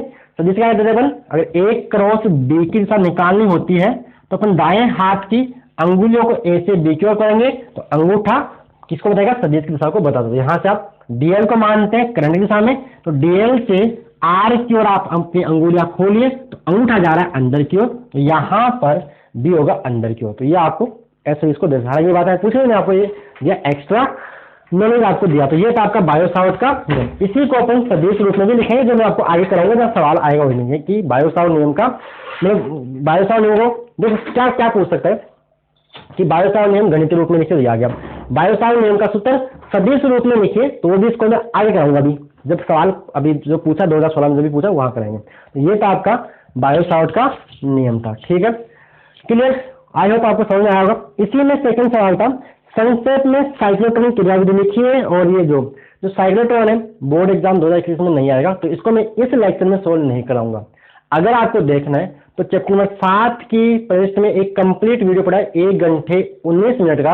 उसमें साइक्लोट्रॉन क्या होता है, कैसे काम करता है, डायग्राम क्या है, वर्किंग क्या है, सब कुछ जो आपको चाहिए वहाँ डिटेल से वहाँ डिटेल से आपको सारा मिल जाएगा। तो साइक्लोट्रॉन पढ़ना है तो चैप्टर 7 की प्लेलिस्ट में, हालांकि उस लेक्चर का मैं आपको लिंक इस वीडियो के डिस्क्रिप्शन में आपको दे दूंगा, तो वहां से जा सकते हो, ठीक है। तो साइक्लोट्रॉन अपन इस लेक्चर में करने वाले नहीं है, आंसर आपको पता है क्योंकि बोर्ड एग्जाम 2021 के सिलेबस में, बोर्ड एग्जाम 2021 में साइक्लोट्रॉन से कुछ भी नहीं पूछा जाएगा, ये बोर्ड ने बोल रखा है, सिलेबस अच्छा है इसलिए। ओके, देखना है तो आपको बता दिया जुगाड़ कि कैसे देखना है। तो जिसको देखना है तो वो जाइएगा चैप्टर नंबर 7 की प्लेलिस्ट में या वीडियो के डिस्क्रिप्शन बॉक्स में आपको लिंक मिल जाएगा। ओके, आ जाते हैं बोर्ड एग्जाम 2018 के अंदर। तो यहाँ पे एक तो अपने को पूछा है सिंपल 1 नंबर का सवाल, धारामापी के दक्षतांक की परिभाषा पूछिए, तो इसको मैं रब कर रहा हूँ। ओके, चलिए बोर्ड एग्जाम 2018 की बात करते हैं। साइक्लोट्रॉन क्यों नहीं करवाया, समझ में आ गया, देखना है तो देख लोगे। ओके, बोर्ड एग्जाम 2018 पूछा धारामापी के दक्षतांक की परिभाषा। पहला सवाल, सवाल नंबर 1, धारामापी के दक्षतांक की परिभाषा। धारामापी का दक्षतांक आपको यहाँ से पूछा, दिखाते कि इसको एक्स से दिखाते हैं। देखिए आपको आप इसको बोलते हैं एक्स जो होता है ना वो होता है धारा सुग्राहिता उल्टा होता है। तो धारा सुग्राहिता में पढ़ रखी जो आई एस होती है वो क्या होती है, फाई बटे में आई होती है। तो जो एक्स आएगा वो आएगा 1 बटे में आई एस यानी आई बटे में फाई आएगा। ये फॉर्मूला है। अगर आपको ये फॉर्मूला याद है, परिभाषा लिखना बहुत आसान है, परिभाषा लिखना बहुत आसान है। तो कैसे लिखोगे कि जो एक्स होता है वो आई बटे में फाई होता है, आई बटे में फाई होता है। अगर फॉर्मूला याद है इसी को अपने शब्दों में बोले, क्या बोलोगे, अगर मैं फाई को 1 मान लूं, क्या मान लूं, इकाई मान लूं, या ऐसा बोल दीजिए एक। तो धारामापी में एकांक विक्षेप उत्पन्न करने के लिए, धारामापी में एकांक विक्षेप उत्पन्न करने के लिए, धारामापी में एकांक विक्षेप उत्पन्न करने के लिए आवश्यक धारा को धारामापी का दक्षतांक कहते हैं। भाई अगर इसको मैं 1 मान लूं नीचे वाले में, तो एक्स क्या जाएगा, आई बन जाएगा। इसी को शब्दों में बोलिए, क्या बोलोगे, अगर परिभाषा लिख लीजिए, लिख लो, धारामापी में एकांक विक्षेप उत्पन्न करने के लिए, धारामापी में एकांक विक्षेप उत्पन्न करने के लिए आवश्यक धारा को धारामापी का दक्षतांक कहते हैं। फिर से बोल रहा हूं, धारामापी में एकांक विक्षेप उत्पन्न करने के लिए आवश्यक धारा को धारामापी का दक्षतांक कहते हैं। फिर लिखोगे, धारामापी का दक्षतांक धारा सुग्राहिता के व्युत्क्रमानुपाती के बराबर होता है, धारा सुग्राहिता के व्युत्क्रमानुपाती के बराबर होता है। अर्थात x बराबर 1/IS, IS होती धारा सुग्राहिता। तो यहां से देखिए परिभाषा पूछ, धारा सुग्राहिता परिभाषा पूछ सकता है, वोल्टा सुग्राहिता परिभाषा पूछ सकता है। ये परिभाषा यहाँ धारामापी से पूछी जा सकती है, तो आपको याद कर लेंगे। और यह आता है x बराबर, IS क्या होता है, तो IS होता है आपका फाई बटे में आई। तो ये आपका बन जाएगा x बराबर, आपको मिल जाएगा, क्या मिलेगा, 1/फाई बटे में आई। तो x यहाँ से आएगा आई बटे में फाई, आपको यहाँ से मिल जाएगा। तो ये धारा सुग्राहिता, इसका ये फॉर्मूला होगा तो आप जानते होंगे। देखो NIAB बराबर क्या होता है, C फाई होता है। तो यहाँ से अपने को I बटा फाई अगर निकालना चाहिए तो I बटा फाई यहाँ से बन जाएगा C बटे में NAB। तो आप इसका फॉर्मूला और बना सकते हो, x बराबर I बटा फाई बराबर C बटे में NAB। ये इसका फॉर्मूला यहाँ पे ये हो गया धारा की मापी के दक्षतांक की पूरी जानकारी, पूरा इसका पोस्टमार्टम। ओके, आगे जो न्यूमेरिकल था उसको भी सॉल्व करते हैं। इतनी बात क्लियर। इसका सेकंड सवाल देखिए, वो न्यूमेरिकल है, क्वेश्चन नंबर 2 2018 का, वो न्यूमेरिकल था। धारामापी का न्यूमेरिकल बहुत आसान न्यूमेरिकल, आप देखते हैं न्यूमेरिकल टफ आता तो न्यूमेरिकल टफ नहीं आता। आप जिस न्यूमेरिकल देखिए बहुत ही आसान, कुछ नहीं, फॉर्मूला भी याद नहीं तो कंसेप्ट से काम चल जाएगा। बस फॉर्मूला याद नहीं तो काम, बिना फॉर्मूले काम हो जाएगा। बस आपको धारामापी का सिद्धांत वगैरह वो सारी बातें आनी चाहिए। क्वेश्चन नंबर 2 दिया यहाँ पे, एक धारामापी का प्रतिरोध 99 ओम है, यानी कैपिटल जी का मान यहाँ पे दे रखा है 99 ओम है। फिर बोला है इसके पूर्ण स्केल पर विक्षेप के लिए आवश्यक धारा 1 मिली एम्पियर है, यानी आपको IG का मान दे रखा 1 मिली एम्पियर। ये क्या होता है, IG होती है धारामापी में पूर्ण विक्षेप के लिए आवश्यक अधिकतम धारा 1 मिली एम्पियर, यानी 1 × 10⁻³ एम्पियर है। ओके, फिर आगे बोला है इस यदि धारामापी के साथ 1 ओम का संड जोड़ दिया जाए, S का मान रखा है 1 ओम, संड जोड़ दिया जाए तो धारामापी द्वारा मापी जा सकने वाली अधिकतम धारा का मान ज्ञात करो, यानी अपने को I का मान निकालना। फॉर्मूला और अच्छी बात है, नहीं आया कोई बात नहीं। तो ये अपन मानते कैपिटल जी का होगा धारामापी, ठीक है। और इसके समांतर क्रम में एक संड जोड़ दिया, इसको अपन S बोल देते हैं। S इसमें से मान लो ये I करंट मापना है, ये I पता नहीं कितना है, लेकिन इसमें जो करंट जा रहा है IG उसका मान दे दिया। तो इसमें क्या देगा, इसमें जाएगा I - IG। अब मैंने आपको बता रखा है, यहाँ से देखो जंक्शन रूल लगाओ, किसी का संबंध लगाओगे तो यहाँ से वापस करंट I निकल जाएगा। तो देखिए ये जो पूरी ब्रांच है, ये पूरी ब्रांच इसके साथ समांतर क्रम में, और समांतर क्रम में विभवांतर का मान क्या होता है, समान होता है। तो देखिए जो यहाँ भी विभवांतर होता है V बराबर IR ओम के नियम से। तो देखिए V बराबर, तो यहाँ भी विभवांतर होगा IG × कैपिटल जी। भाई इसमें करंट कितना है IG, और इसका प्रतिरोध क्या मानते हैं, कैपिटल जी ही मानते हैं। कैपिटल जी क्या होता है, धारावाही कुंडली का प्रतिरोध, बराबर यहाँ भी विभवांतर क्या होगा I × में R। तो इसका इसमें करंट कितना आ रहा है I - IG इंटू में क्या आएगा S आएगा। निकालना किसका मान है, अपने को I का मान निकालना। तो I का मान निकालने के लिए इसको I के लिए सोल्व करते हैं, तो आपको बन जाएगा IG बटे में G, इसको मैं S कर दूं बराबर I - IG, आपको मिल जाएगा। तो यहाँ से I निकालोगे तो इस IG को उठा के आप इधर लाओगे, प्लस का IG हो जाएगा, बटे में क्या आएगा, यहाँ पे S आएगा, और बराबर यहाँ पे हो जाएगा I हो जाएगा। तो यहाँ से आप बोल सकते हो, अगर मैं IG को कॉमन ले लूँ आई जी को कॉमन ले लूँ यहाँ से, तो क्या बनेगा जी बटे एस प्लस 1 बराबर आई। इस आई को मैं इधर लिख देता हूँ। अब सारे मान आपको दे रखा है, आई जी का मान भी दे रखा है और एस का मान भी आपको यहाँ पे दे रखा है और यहाँ पे। तो देखिए आई जी का मान कितना है, आई जी का मान है 1 इंटू 10 की पावर माइनस का 3। जी का मान क्या रखा है 99 दे रखा है। एस का मान क्या है 1 प्लस 1। तो यहाँ 99 बटे में 1 क्या हो जाएगा 199 हो जाएगा, तो आएगा 1 इंटू 10 की पावर माइनस का 3। 99% 100 आएगा, तो 100 इन 10 की घात 2, 100 10 की घात 2, यानी आपको ये बन जाएगा आई बराबर, आप चाहो तो इसको 100 मिली, देखो 100 यानी आप चाहो तो इसको 0.1 एम्पियर कर सकते हो या आप इसको 100 मिली एम्पियर भी बोल सकते हो। सीधा सीधा 10 का मतलब मिली एम्पियर, तो 0 एम्पियर में तो आई आएगा 100 मिली एम्पियर दी और आंसर आपको 2 नंबर पूरे पूरे मिल गया। तो आपका थोड़ा सा न्यूमेरिकल बहुत आसान न्यूमेरिकल। ओके, ये था इसका दूसरा सवाल। तीसरा सवाल ऐसे पूछा था एम्पियर के। तीसरा सवाल देखिए क्या पूछा था, एम्पियर के नियम का उपयोग करते हुए अनंत लंबाई के सीधे धारावाही चालक के कारण चुंबकीय क्षेत्र का व्यंजक व्युत्पन्न कीजिए। तो अभी अपन ने बोर्ड एग्जाम 2019 में जो सवाल लाया था, एम्पियर के नियम से, एम्पियर के नियम से अनंत लंबाई के धारावाही चालक तार के चुंबकीय क्षेत्र का जो व्यंजक है बी बराबर म्यू नॉट इंटू में 2 पाई आर या 2 पाई ए, जो भी आप बोलो, वो यहाँ से करवाया था जो अपन ने कर लिया है। बोलो क्लियर। ओके, तो 3 साल में यहाँ पे नहीं करवा रहा हूँ, जो मैंने आपको करवा दिया इसी लेक्चर के अंदर। एम्पियर नियम से आपको अनंत लंबाई के सीधे धारावाही चालक के कारण, धारावाही चालक तार के कारण चुंबकीय क्षेत्र का व्यंजक आपको यहाँ से पूछा गया था। ओके, तो बोर्ड एग्जाम 2018 का सवाल। आ जाते हैं बोर्ड एग्जाम 2017 के अंदर। ओके, यहाँ तक क्लियर, कोई डाउट मेरे हिसाब से नहीं है। तो बोर्ड एग्जाम 2017 का सवाल, ये 2018 की बात अपने कर ली, 2017 में क्या क्या पूछा देखिए यहाँ पे। तो देखते हैं, इसको नोट कर देना। ओके, न्यूमेरिकल नोट कर लीजिएगा, अगर आपका सोल्यूशन नहीं है तो देख लीजिए। ओके, हटा रहा हूँ, पोल के नोट कर लेना।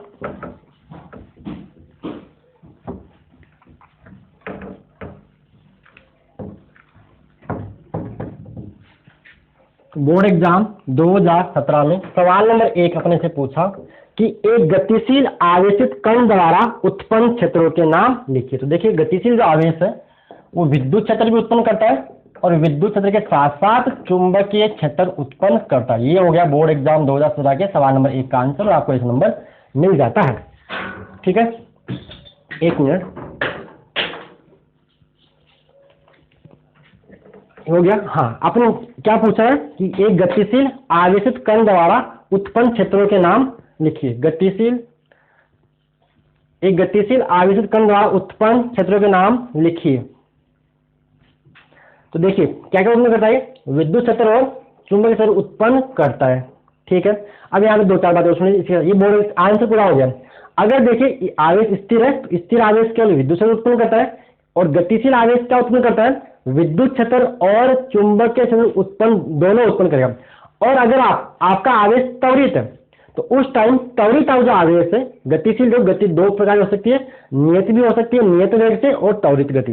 तो नियत वेग से यहाँ पे नियत वेग ही मानना है जब तक कुछ नहीं बोला है। और त्वरित आवेश है, वो त्वरित आवेश इन वेग में कमी ज्यादा हो रही है तो उस टाइम वो ई, बी और ईएमडब्ल्यू तीनों उत्पन्न करता है, यानी वो विद्युत क्षेत्र, चुंबकीय क्षेत्र और विद्युत चुंबकीय विकिरण तीनों उत्पन्न करता है। कौन सा, त्वरित आवेश, त्वरित आवेश।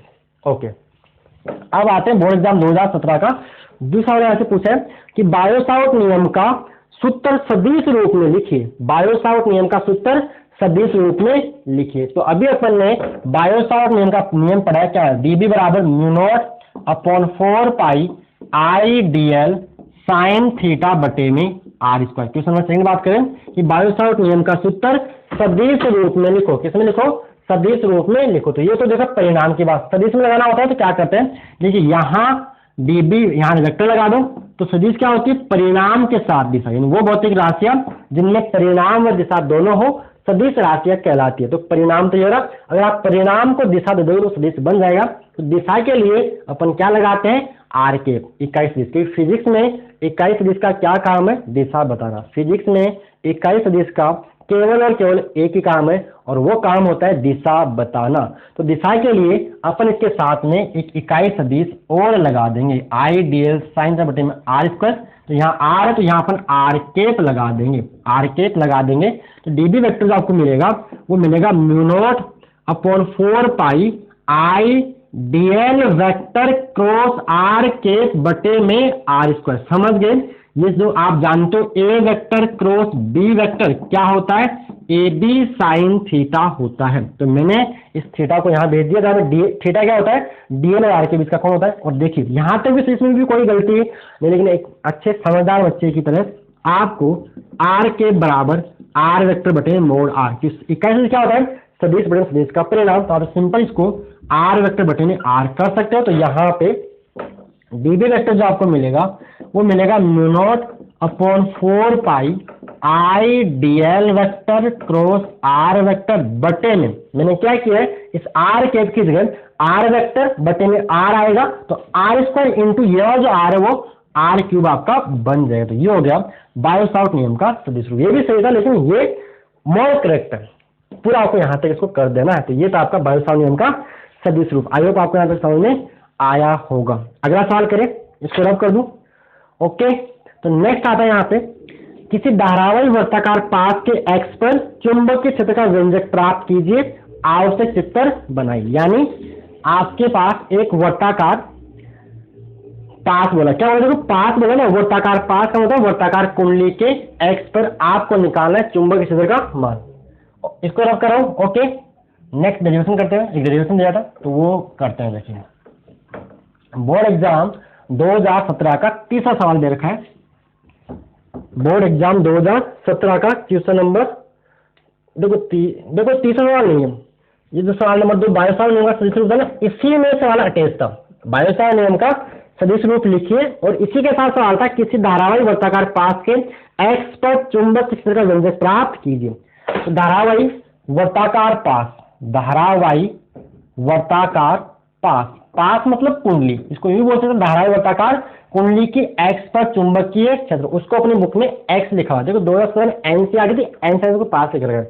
धारावाही वर्ताकार पास के एक्स पर चुंबकीय क्षेत्र, चुंबकीय क्षेत्र का मान निकाल। तो मान लेते अपने पास कि ये कोई धारावाही वर्ताकार पास है, यानी वर्ताकार कुंडली है।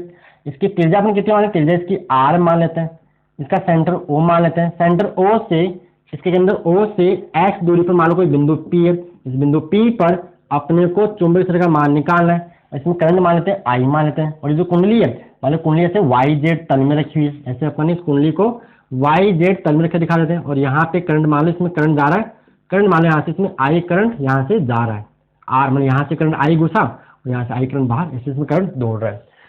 ये दूरी x है। अपन क्या करेंगे इसके लिए दो अल्पांश काटेंगे, एक अल्पांश यहाँ काटो, एक अल्पांश यहाँ काटो, दोनों व्यास के सम्मुख, व्यास के आमने सामने काटो। इसको a मान लो, इसको b मान लो, दोनों अल्पांश की लंबाई भी सेम मान लो, इसकी भी dl मान लो और इसकी भी dl लंबाई, इसकी भी लंबाई dl ही मान लो, यानी dl है।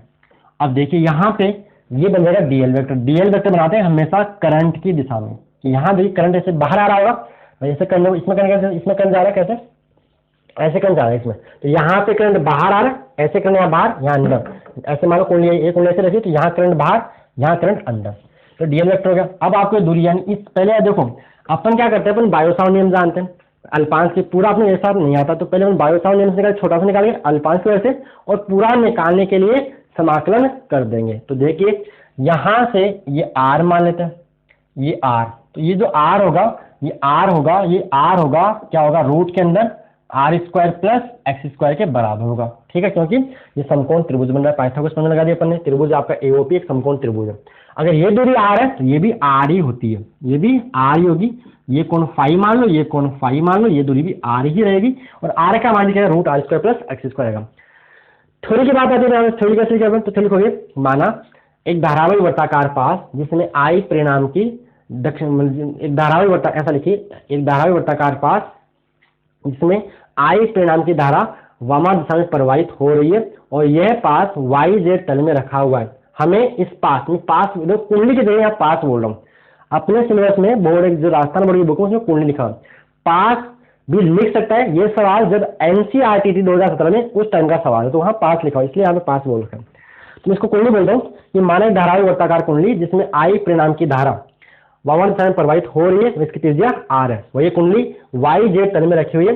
हमें इस कुंडली के कारण इसके अंदर O से इसकी x पर स्थित किसी बिंदु P पर चुंबक सदिश की तीव्रता मान ज्ञात चुंबक सदिश की तीव्रता का मान ज्ञात करना है और बिंदु P की कुंडली के अंदर O से दूरी x है, वह कुंडली की त्रिज्या r है। अब देखिए इसके लिए हमने व्यास के समुख दो अल्पांश a व b, दो समान लंबाई dl के दो अल्पांश a व b काटे। फिर है अल्पांश dl के कारण या अल्पांश a के कारण बिंदु P पर चुंबकीय क्षेत्र की तीव्रता है, चुंबकीय क्षेत्र वो आएगा db, पूरा नहीं db आएगा म्यू नॉट अपॉन 4 पाई बायो कहां से बायो सावर्ट नियम से, क्या लिखोगे बायो सावर्ट नियम से अल्पांश डी एक पर अल्पांश क्या बोलूं क्या बोले देखिए क्या बोल रहे हैं बायो सावर्ट नियम से अल्पांश एक पर यानी अल्पांश एक के कारण से ज्यादा कंफ्यूज नहीं करना। बायो सावर्ट नियम से अल्पांश एक के कारण बिंदु P पर चुंबकीय क्षेत्र बिंदु P पर चुंबकीय क्षेत्र क्या आएगा dB बराबर म्यू नॉट अपॉन 4 पाई आई dl साइन थीटा बटे में r स्क्वायर, और यहाँ पे थीटा कितना होगा 90 डिग्री होगा, ये कोण 90 डिग्री होगा। अब बात है इसकी दिशा की, दिशा देखिए इसकी दिशा दिखाना है यहाँ पे, तो देखिए आपको आना चाहिए जो dB होता है, अभी आपने बायो सावर्ट नियम का रूप सदिश रूप पढ़ा है म्यू नॉट अपॉन 4 पाई क्या होता है आई dl vector cross r vector बटे में r क्यूब। तो जो dB आएगा वो dB होगा भाई, देखो सदिश का आंसर होता है कि a क्रॉस b बराबर c होता है, तो c होता है वो c a के भी लंबवत होता है और c b के भी लंबवत होने, आपका जो dB होगा वो dl के भी लंबवत होगा और जो dB होगा वो r के भी लंबवत होगा। तो ऐसा देखिए अगर ये आपका ये वाला जो पेन है वो किसको बता रहा है, ये dl को बता रहा है, और ये किसको बता रहा है आपको r को बता रहा है, ये जो है, तो ये आपका क्या बनेगा, ये मार्कर आपको दिखाई दे रहा होगा, ये आपका बनेगा dB, क्या बनेगा ये मार्कर दिखाई दे रहा है, ये आपका बनेगा dB ऐसे लंब, देखो ये ऐसे ये तीनों के लंब होते हैं, जो dB आएगा वो कुछ इस प्रकार आपको मिलेगा इस करंट के लिए, एंटी क्लॉकवाइज करंट के लिए।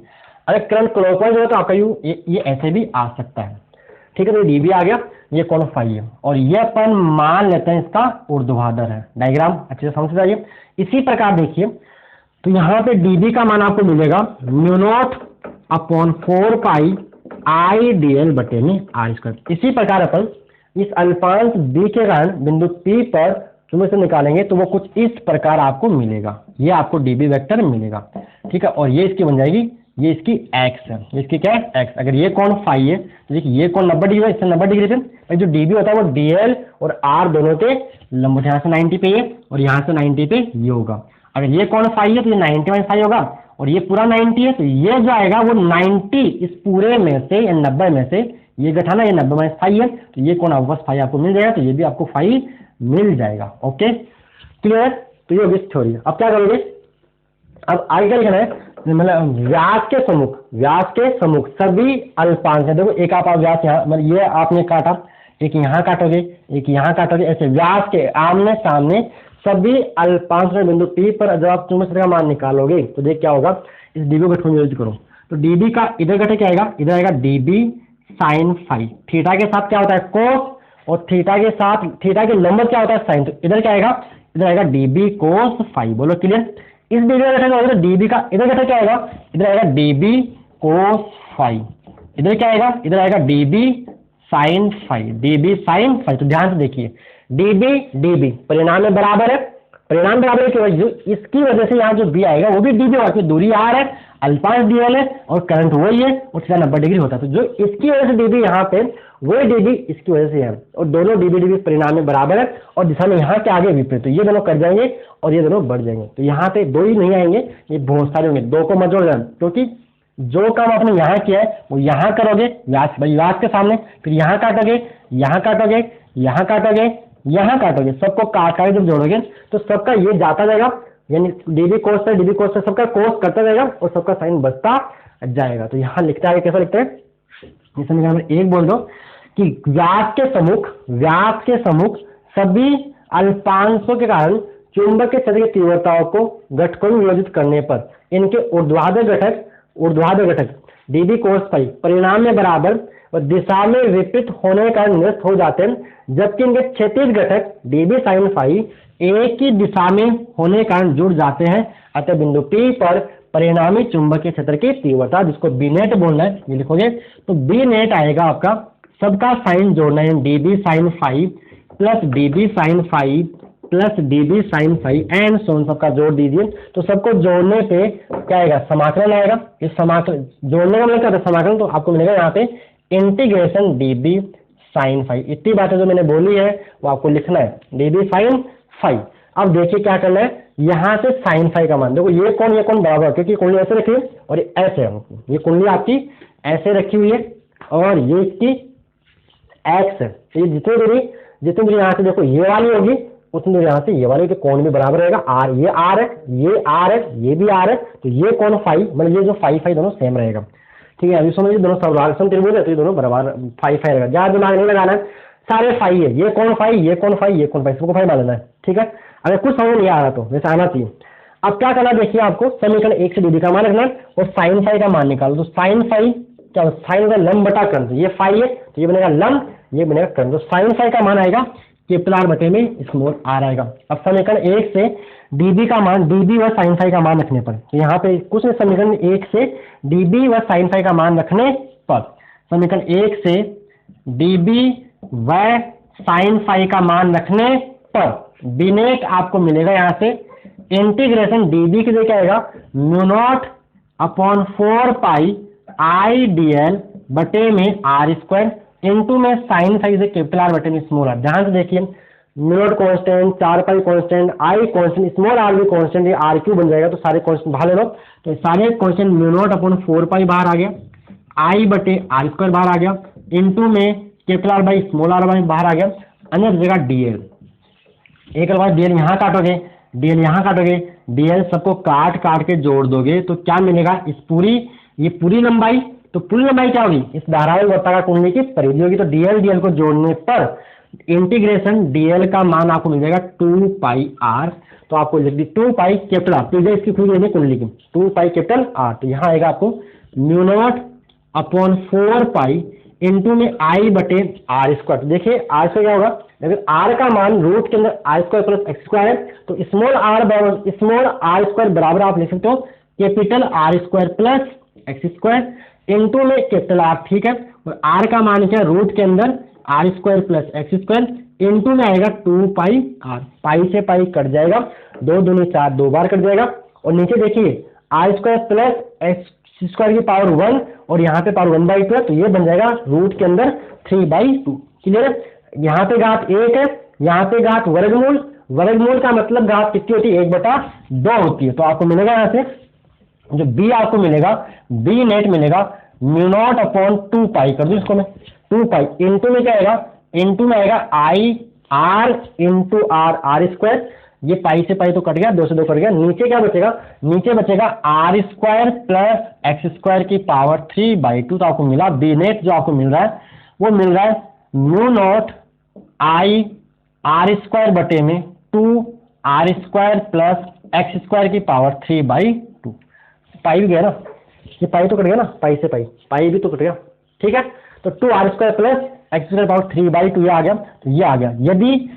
यदि धारावाहिक पास में फेरों की संख्या n है तो एक के लिए आ गया, तो इसको n से गुना और कर देते हैं, तो इस n को लिख रहे हैं। यदि लिखोगे धारावाहिक वृत्ताकार पास में या धारावाहिक वृत्ताकार कुंडली में फेरों की संख्या n है, सवाल में पास में ध्यान रखो, धारावाहिक वृत्ताकार पास में फेरों की संख्या n है तो बन जाएगा बी नेट, क्या मिलेगा, म्यू नॉट, आज को n से गुणा कर देंगे, इस n को मैं i के साथ लिखता हूँ जिससे बोलने में अच्छा बोलता है।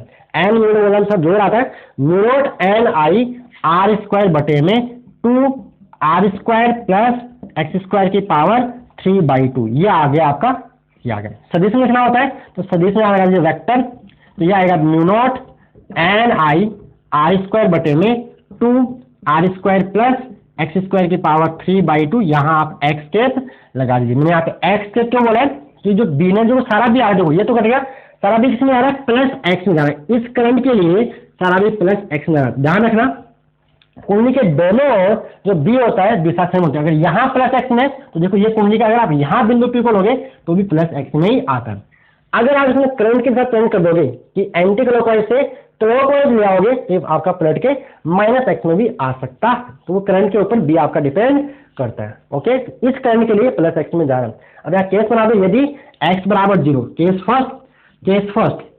केस फर्स्ट यदि x बराबर 0 तो सेंटर बन जाएगा। तो सेंटर जो सोल्व करने आएगा, ये बी नेट जो आपका आएगा, बी सेंटर वो आएगा μ0 इसको सोल्व करने के बाद आप एक केस में बना देना, एक केस बनाओ तो बना देना। यदि x बराबर r/2 यहाँ पे पूछे उसकी जरूरत है नहीं, और बनाओ कोई दिक्कत नहीं। यदि x बराबर r/2 तो x बराबर r/2 पे वो आएगा 4 μ0 5/5 इंटू में r आता है। ठीक है, ओके, तो यहाँ पर इतना ही पूछा गया था, ये वाला आवश्यक चित्र बनाया जो मैंने बना दिया है।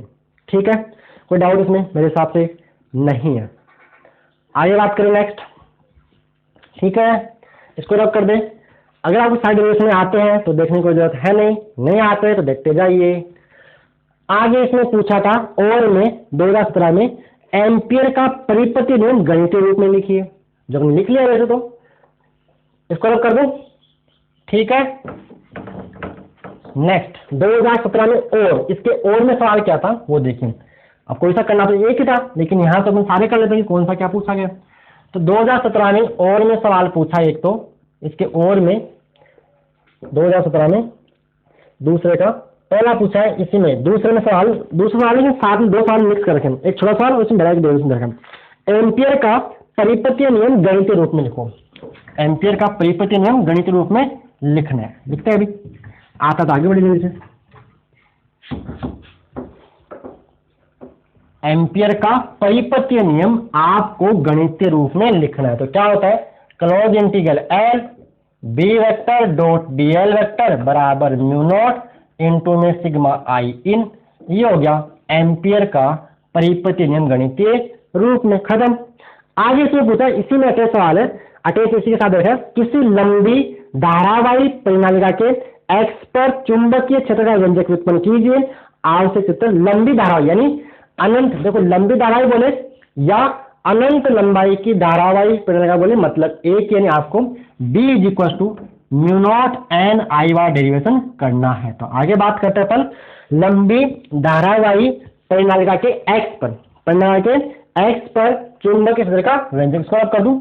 ओके, इसी में करना अपने को धारावाही परिनालिका के x पर चुंबकीय, धारावाही परिनालिका के x पर चुंबकीय क्षेत्र का व्यंजक। तो मान लेते अपने पास ये कोई धारावाही परिनालिका है, इसने तार को ऐसे लपेट रखा है, तार को ऐसे लपेट रखा है, ये प्लस माइनस I किस में जा रहा है, I किस में से जा रहा है, ये इसकी x है, इसकी क्या x। तो अपने क्या डायग्राम लिया, इसको चाकू लेके ऐसे I लेके इसको खर ऐसे काट लिया। तो देखिए इसका डायग्राम कैसे बनेगा। तो डायग्राम से बनाते हैं ऐसा, यहाँ ये बेलनाकार से खोखली नलिका थी, इसको हमने काटा और नीचे इसका डायग्राम कुछ अपन इस प्रकार बनाएंगे। ये डायग्राम का ऐसा बनता है, ऐसा बनेगा। अब देखिए यहाँ से जो करंट है वो बाहर आ रहा है I करंट, और यहाँ से करंट अंदर, यहाँ से करंट बाहर, यहाँ करंट अंदर, यहाँ से करंट बाहर, यहाँ करंट अंदर। तो बाहर वाले को अपन दिखाते हैं किससे, डॉट। तो यहाँ अपन डॉट बना देंगे, क्या बना देंगे, यहाँ पे ऐसे डॉट्स बना देंगे।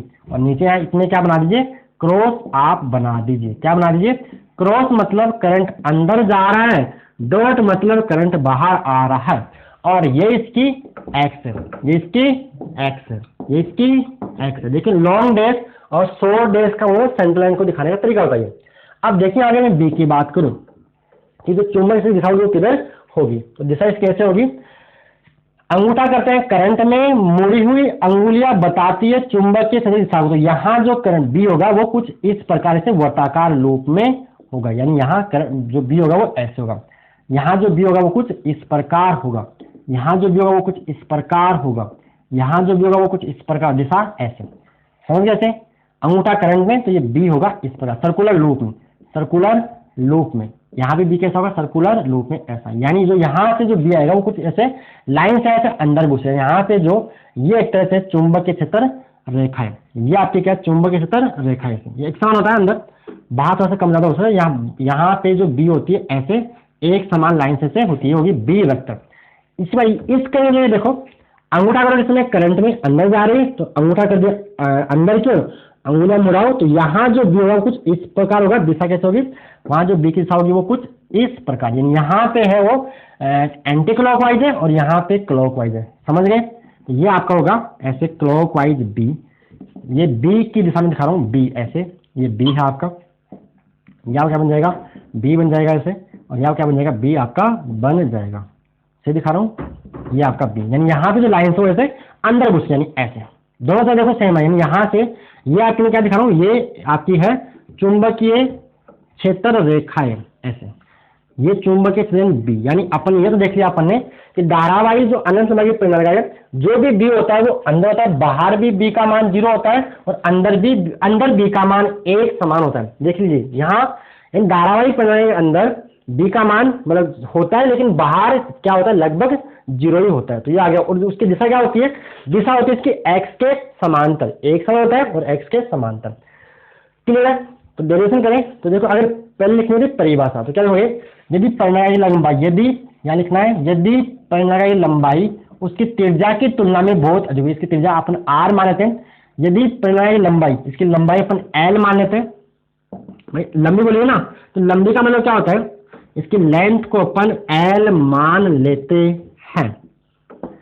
तो अनंत लंबाई की परिणाम का मतलब होता है यदि परिणाम की लंबाई उसकी त्रिज्या की तुलना में बहुत बहुत अधिक हो, तो इसे अपन अनंत लंबाई की परिणाम बोलते हैं, ठीक है, या आदर्श परिणाम इसको बोलते हैं। ये होगी, डायग्राम बना लिया। अब लिखोगे डायग्राम बना लिया, इसके बाद लिखना होता है कि माना एक प्रणाली का जिसकी लंबाई l है, त्रिज्या r है, त्रिज्या r है, और ब्रैकेट में कर देना l ग्रेटर देन r, यानी होगी अत्यधिक लंबी प्रणाली का, यानी अनंत लंबाई की प्रणाली का त्रिज्या r है। फिर हो गया वही, इसमें फेरों की संख्या n है, इसके प्रत्येक फेरे में प्रवाहित धारा I है, वह इसके इकाई लंबाई में फेरों की संख्या स्मॉल n है, वह स्मॉल n बराबर कैपिटल N बाई L, यानी अपन क्या मान लिया, इसमें लंबाई l मानी, त्रिज्या r मानी, फेरों की संख्या n मानी, ठीक है, और एकांक लंबाई में फेरों की संख्या अपन ने क्या मान ली, स्मॉल n बटे में l हो जाएगा, और करंट इसमें I दौड़ रहा है। अपने क्या करना है, इसकी x पर हमें इस प्रणाली x पर चुंबकीय क्षेत्र का मान ज्ञात करना है। इसके लिए अपन बनाएंगे एक एम्पियर लूप बनाएंगे। तो यहाँ पे जो एम्पियर लूप हम इस प्रकार बनाते हैं कि थोड़ा बहुत इसके बाहर होता है और थोड़ा बहुत इसके अंदर। तो मान लेते हैं ये PQRS एक एम्पिरियन, इसको बोल देना, ये आपका क्या है, ये आपका एम्पिरियन लूप है। क्या है, एम्पिरियन लूप है। तो क्या करोगे, इसके लिए हमने एक आयताकार एम्पिरियन लूप PQRS बनाया, ठीक है, जो अंशतः परिणाम के अंदर व अंशतः परिणाम के बाहर, थोड़ा बहुत इसके अंदर घुस रहा है और थोड़ा बहुत बाहर निकल रहा है, और बाहर बी का मान कितना होता है, बाहर बी का मान 0 होता है। अब आए करोगे एम्पियर के नियम से, एम्पियर के नियम से सारी बातें जो मैं बोल रहा हूं भाई साहब थोड़ी में लिख देना, एम्पियर के नियम से। तो एम्पियर का नियम क्या होता है, ये होता है close integral L B vector dot dl vector बराबर म्यू नॉट सिग्मा I इन, ये होता है। अब देखिए ये बंद लूप है, इसको तोड़ेंगे अपन, तोड़ेंगे कैसे, देखिए इसको तोड़ने का जो तरीका होता है, एक बार ये देखिए, इसको बंद लूप है, इसे तोड़ लो, देखो इसको जोड़ लो, P से Q, Q से R, R से S और S से P। तो इसको अपन दिखेंगे कैसे, इसको करेंगे अपन P से Q B vector dot dl vector plus Q से R B vector dot dl vector, P से Q जाओ, P से Q, Q से R, R से S और S से P आ जाइए, प्लस R से S B vector dot dl vector plus R से S आ गए, अब S से P आ जाओ, S से P B vector dot dl vector बराबर क्या आएगा, म्यू नॉट सिग्मा I इन। अब देखिए इसको मैं दिखा रहा हूं, यहाँ क्या आएगा, P से Q, P से इंटीग्रेशन क्या कर रहे हैं अपन, कहाँ लिखे, वहां ऊपर लिखते हैं, इसको रब कर रहे हैं। ये तो देखो मैंने बता रहा हूँ, इसको ये नहीं बनाना है, डायग्राम नहीं बनाना है। अब देखिए यहाँ पे इसको मैंने किया P से Q, इसको मैं BDL cos 0 कर दूं, कैसे, क्योंकि B डॉट DL का BDL cos थीटा। अब देखिए यहाँ B भी इधर है, देखो ये B है, ये किसको बता रहा है? ये बी को बता रहा है, बी की दिशा में दिखा दी कि बी इधर जा रहा है, तो बी भी इधर ही है और डीएल भी इधर ही है। बी समझ रहे हो? डीएल मानना, एम्पियर लूप की दिशा मानना अपने हाथ में, उसको मैंने कैसे माना है? उसको मैंने एंटी क्लॉकवाइज माननी है, जो एम्पियर लूप है वो पी से क्यू की ओर है यहाँ पे, ठीक है। और यहाँ बी भी किधर? इधर ही है, एक्स के समांतर है, एक्स के समांतर, तो बी डीएल cos 0। फिर क्यू से पी, क्यू से आर, क्यू से आर में बी है इधर और डीएल जा रहा ऊपर, जो एम्पियर लूप डीएल, तो यह आएगा B DL cos 90 degree, plus R से एस में कोण का कोई लेना देना नहीं, क्योंकि यहाँ बाहर बी का मान, आदर्श प्रणाली के बाहर बी का मान 0 होता है, तो यहाँ पे 0 इंटू में, अब कोण कुछ भी होता नहीं उससे कोई, कोण कुछ भी होता रहे उससे कोई फर्क पड़ने वाला नहीं, भी बाहर बी ही 0 हो गया। और यहाँ जब एस से पी में आओगे तो एस से पी को मैं लिखा हूँ, एस से पी में बी डीएल cos 90 बन जाएगा, क्योंकि बी है इधर और लूप का आ रहा है नीचे, तो ये डीएल बन जाएगा। डीएल में से लंबाई कहाँ, ये नीचे आ रही है, तो कोण 90 डिग्री हो जाएगा, बराबर मिलेगा म्यू नॉट इंटू में सिग्मा आई। अब देखिए ये 0 होगा, cos 90 0, एक स्टेप कर देना, बी डी इंटू 0 लगाई कर देना, ये 0, तो क्या मिलेगा अपने सिर्फ टी से क्यू बी डीएल मिलेगा, बराबर मिलेगा म्यू नॉट इंटू में सिग्मा आई इन मिलेगा। ओके, अब देखिए बी तो एक समान है, तो बी तो आ जाएगा बाहर, टी से क्यू डीएल बराबर म्यू नॉट इंटू में सिग्मा आई। अब डीएल को जोड़ने पे पूरा पीक्यू आ जाएगा, तो पीक्यू अब कुछ लंबाई मान लीजिए, तो पीक्यू लंबाई अपन एक्स मान लेते हैं, कितनी मान लेते हैं? पीक्यू लंबाई एक्स मान लेते हैं, तो यहाँ से टी से क्यू डीएल, इसको मैं ऐसा डीएल काट कर जोड़ा, तो पूरा एक्स मान लेते, उसको एक्स मान लिया था, कुछ तो एक्स मान लिया। अब रही बात सिग्मा आई एम की, तो ये कितना होगा, इसको निकालना अपने पड़ेगा। कि देखो सिग्मा आई एम क्या होता है? एम्पियर लूप के अंदर कितना करंट है, एम्पियर लूप के अंदर कितना करंट है आपको बताना। तो देखिए अपने माना कितनी सर्विस कितनी है, एन है, और एक फेरे में, प्रत्येक फेरे में प्रवाहित धारा आई है, प्रत्येक फेरे में प्रवाहित धारा आई है, तो यानी एक फेरे में करंट आई है, तो दो फेरे में करंट कितना हो जाएगा? 2i हो जाएगा। दो फेरे में करंट 2i, तीन फेरे में करंट 3i हो जाएगा, चार फेरे में करंट 4i हो जाएगा, पांच फेरे में करंट 5i हो जाएगा। तो यहाँ इसमें कितने फेरे आ गए?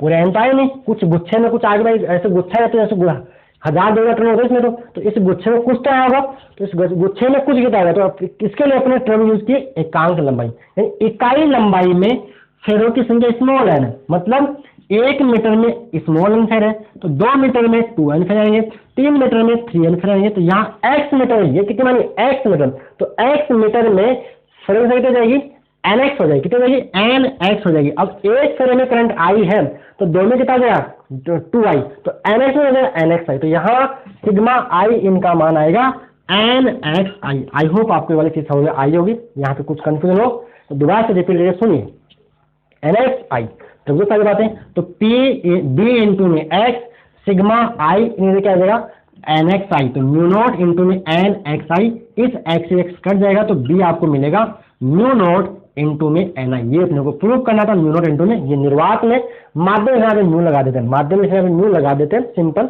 अब यहाँ स्मॉल एन क्या, एकांक लंबाई में, तो स्मॉल एन बराबर है कैपिटल एन बाई एल, एकांक लंबाई में फेरों की संख्या। तो आप स्मॉल एन की जगह b बराबर म्यू नॉट कैपिटल एन आई बटे में एल भी इसको आप लिख सकते हो, जहां पर एल है प्रणाली की लंबाई।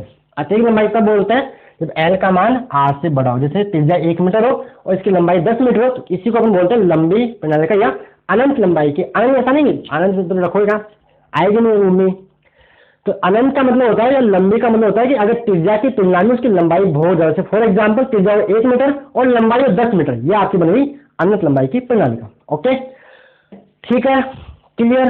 तो ये था आपका बोर्ड एग्जाम 2017 का डेरिवेशन जो मैंने करवा दिया। अब आगे कुछ बता नहीं, आगे सारे सवाल रिपीट हो रखे हैं, बस यही तक नहीं था जो भी था। आपको डेरिवेशन नहीं होगा, जो भी डेरिवेशन है वो सारा रिपीट हो रखा है बस। आपको ये तो बात समझ में आ गई होगी कि सवाल बोर्ड एग्जाम में रिपीट होते हैं। अगर मैं बोल रहा हूँ ये PYQ का वीडियो भी कर लिया, आपके 5 नंबर पक्के, 2 नंबर के सवाल छोटे छोटे आएंगे, लेकिन 3 नंबर का सवाल तो इसी वीडियो से आपको पक्का 100% मिलेगा गारंटी के साथ। अरे डेरिवेशन एक और अभी तो करना पड़ेगा एक और डेरिवेशन और करना पड़ेगा। चलिए इसको रब कर दे, ओके ठीक है। बढ़े आगे, नोट करना, नोट कर लीजिएगा।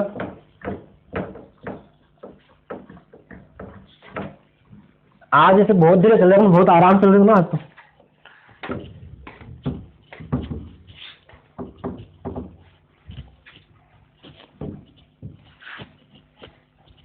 तो नेक्स्ट आ जाते हैं बोर्ड एग्जाम 2016 के अंदर। तो बोर्ड एग्जाम 2016 में अपने से जो पूछा गया उसकी बात अपन करते हैं। तो बोर्ड एग्जाम 2016 में से पूछा गया कि एक आवेश Q, बोर्ड एग्जाम 2016 में सवाल नंबर 1 पूछा गया, एक आवेश Q चुंबकीय क्षेत्र B वेक्टर के लंबवत दिशा में V वेक्टर वेग से प्रवेश करता है, तो इस आवेश पर कार्यरत बल का, मान लीजिए तो हम जानते हैं चुंबकीय क्षेत्र में बल क्या होता है, Fm बराबर Q इंटू में V vector cross B vector होता है। तो Fm बराबर क्या जानते हो आप, F बराबर बन जाए Q V B sine theta. लेकिन यहाँ बोला है कि यहाँ जो बोल रखा है कि V वेक्टर परपेंडिकुलर किसके B वेक्टर के, थीटा यहाँ से कितना बन जाएगा 90 डिग्री बन जाएगा। तो Fm जो आएगा वो आएगा Q V B। सवाल समझ में आया कि नहीं आया? कि एक आवेश Q चुंबकीय क्षेत्र B वेक्टर के लंबवत दिशा में V वेक्टर वेग से प्रवेश करता है, तो इस आवेश पर कार्यरत बल का मान क्या होगा, तो ये होगा Fm बराबर Q into Q V B। ठीक है, अगला सवाल यहाँ पे आपका क्लियर। अगला सवाल है, दो समांतर धारावाही चालक तारों के मध्य कार्यरत बल ज्ञात कीजिए। और फिर इसी के आधार बोला एम्पियर की सैद्धांतिक परिभाषा इसके आधार पर लिखिए। ठीक है, तो ये सवाल करते हैं और ये वाला आपको बोर्ड एग्जाम 2021 में पक्का मिलेगा। ठीक है, ये वाला और एक अनंत लंबाई की परिणालिका, दो डेरिवेशन करके जाने। तो ये देखिए इधर, एक तो अनंत लंबाई की परिणालिका वाला और एक दो समांतर धारावाही चालक तारों के मध्य चुंबकीय बल, ये सब कर दूं, चुंबकीय बल क्लियर। दूसरा सवाल यहाँ पे, दो समांतर धारावाही चालक तारों के मध्य चुंबकीय बल का डेरिवेशन लोग करना है। तो मान लेते हैं अपने पास दो समांतर धारावाही चालक तारों के मध्य चुंबकीय बल अपने को निकालना। तो मान लेते हैं अपने पास दो समांतर धारा चालक तार मान लेते हैं, एक चालक तार ये मान लेते हैं, अनंत लंबाई, देखो लंबे और सीधे तार बोला है उसका लोग अनंत लंबाई के तार है। तो मान लेते हैं अपने पास एक तार ये है, ये अनंत लंबाई का है, इसको अपन बोल देते हैं PQ तार बोल देते हैं। इसमें करंट मान लेते हैं I1 करंट बह रहा है, और दूसरा करंट मान लेते हैं, क्या मान लेते हैं RS मान लेते हैं, ऐसे एक दूसरा RS, और ये भी अनंत लंबाई का मान लेते हैं। ठीक है, इसमें मान लेते हैं करंट I2 बह रहा है और दोनों में करंट क्या है समान दिशा मैंने माना, और दोनों के बीच की दूरी अपन कितनी मान लेते हैं, D मान लेते हैं, दोनों के बीच दूरी स्मॉल d अपन मान लेते हैं। अब देखिए ये तार है, इसमें करंट I बह रहा है, तो ये I1 बह रहा है, तो ये अपने आसपास क्या बनाएगा, चुंबकीय क्षेत्र बनाएगा। यानी ये जो धारावाही तार 2 है इसको आप चालक तार 1 बोल दो, चालक तार इसको आप तार नंबर 1 बोल दो, इसको आप तार 2, यानी जो तार 2 है वो तार 1 के चुंबकीय क्षेत्र में रखा हुआ है, और तार 1 है वो तार 2 के चुंबकीय क्षेत्र में रखा हुआ है। तो इस करंट की वजह से यहाँ जो B होगा कैसे होगा, अंगूठा करो करंट में, अंगूठा इधर को कहाँ जा रही है अंदर, यानी I1 करंट की वजह से यहाँ जो चुंबकीय क्षेत्र होगा उसको मैं B1 बोल देता हूँ। तार 1 करंट तार 2 पर चुंबकीय क्षेत्र जिसको B1 बोला, दिशा अंदर जाएगी, मान लीजिए निकालते हैं। इसी प्रकार तार 2 में जो करंट I2 है, इस करंट की वजह से इस तार 1 पर भी B होगा। तो अंगूठा किसमें करो करंट में, अंगुली को उस बिंदु की ओर घुमाओ, कहाँ रही है बाहर की ओर।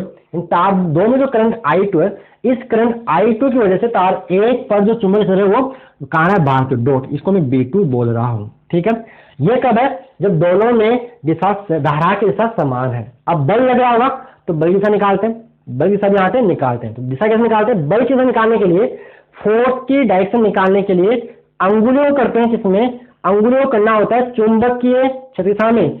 करंट की दिशा निकाल लो, बल निकालो कहां से, इसी से दाएं हाथ से। इस बार करना होता है अंगुलियों करना है चुंबकीय क्षेत्र दिशा में, अंगूठे को करना होता है करंट में।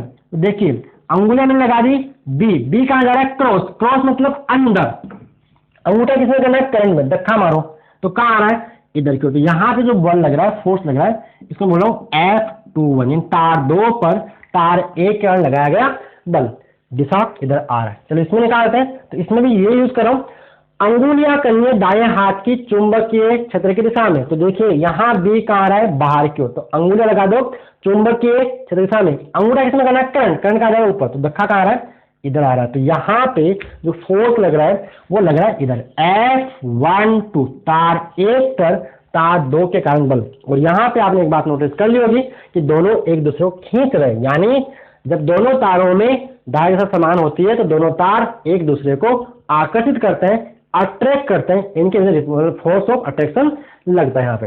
यानी ये भी पूछता है कि कब दोनों तार एक दूसरे को आकर्षित करेंगे और कब दोनों तार एक दूसरे को प्रतिकर्षित करेंगे। ये कब है, ये तो आप इसमें लिखना, जब दोनों तारों में धारा के साथ समान हो, जब दोनों तारों में धारा के साथ समान हो, समान दिशा समान हो। ठीक है, अब अगला डायग्राम इसके बराबर बनाओगे। अब क्या करना है, दोनों में करंट की डायरेक्शन आपको चेंज कर देना कि मान लीजिए ये तार वही पी क्यू है, तार में कोई चेंज नहीं करना, ये तार पी क्यू अनंत लंबाई का मानते हैं, बहुत लंबा तार है पी क्यू, इसमें करंट मान लो I1 बह रहा है, ये I1 मान तो ऊपर जा रहा है।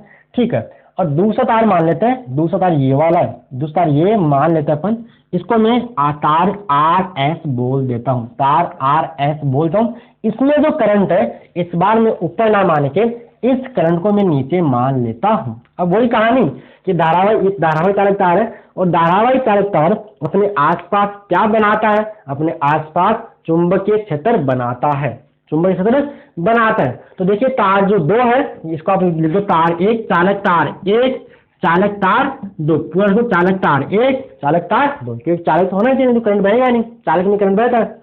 ठीक है, तो तार 1 और तार 2, तो तार 2 है वो तार 1 के चुंबकीय क्षेत्र में रखा है और तार 1 है वो तार 2 के चुंबकीय क्षेत्र में रखा हुआ है। तो देखिए इसकी वजह से जहाँ बी होगा वो अंदर होगा, समझ गए, अंदर होगा, हाँ अंदर होगा, और इसकी वजह से, इस 2 की वजह से 1 पर जो बी होगा, बी मतलब चुंबकीय क्षेत्र, वो भी अंदर की ओर होगा। इस बार दोनों की वजह से जो बी है वो क्रॉस मतलब अंदर की ओर है। अब बल निकालते हैं भाई, यहाँ पे कि B2 आ गया और ये B1 हो गया, दोनों की वजह से अंदर। इस बार बल निकालेंगे तो बल के लिए अंगुलियों को करते हैं बी की दिशा में, अंगूठे को करना है करंट में, तो ये नीचे आ रहा है, इस बार इधर कर दिया, तो यहाँ पे जो फोर्स लगा, समझ गए, यहाँ फोर्स आ रहा है इधर, कैसे, अंगूठा नीचे किया, अंगुलियां करी मैंने अंदर, तो यहाँ पे ये लग रहा है आपका F21 तार 2 पर तार 1 के कारण चुंबकीय बल।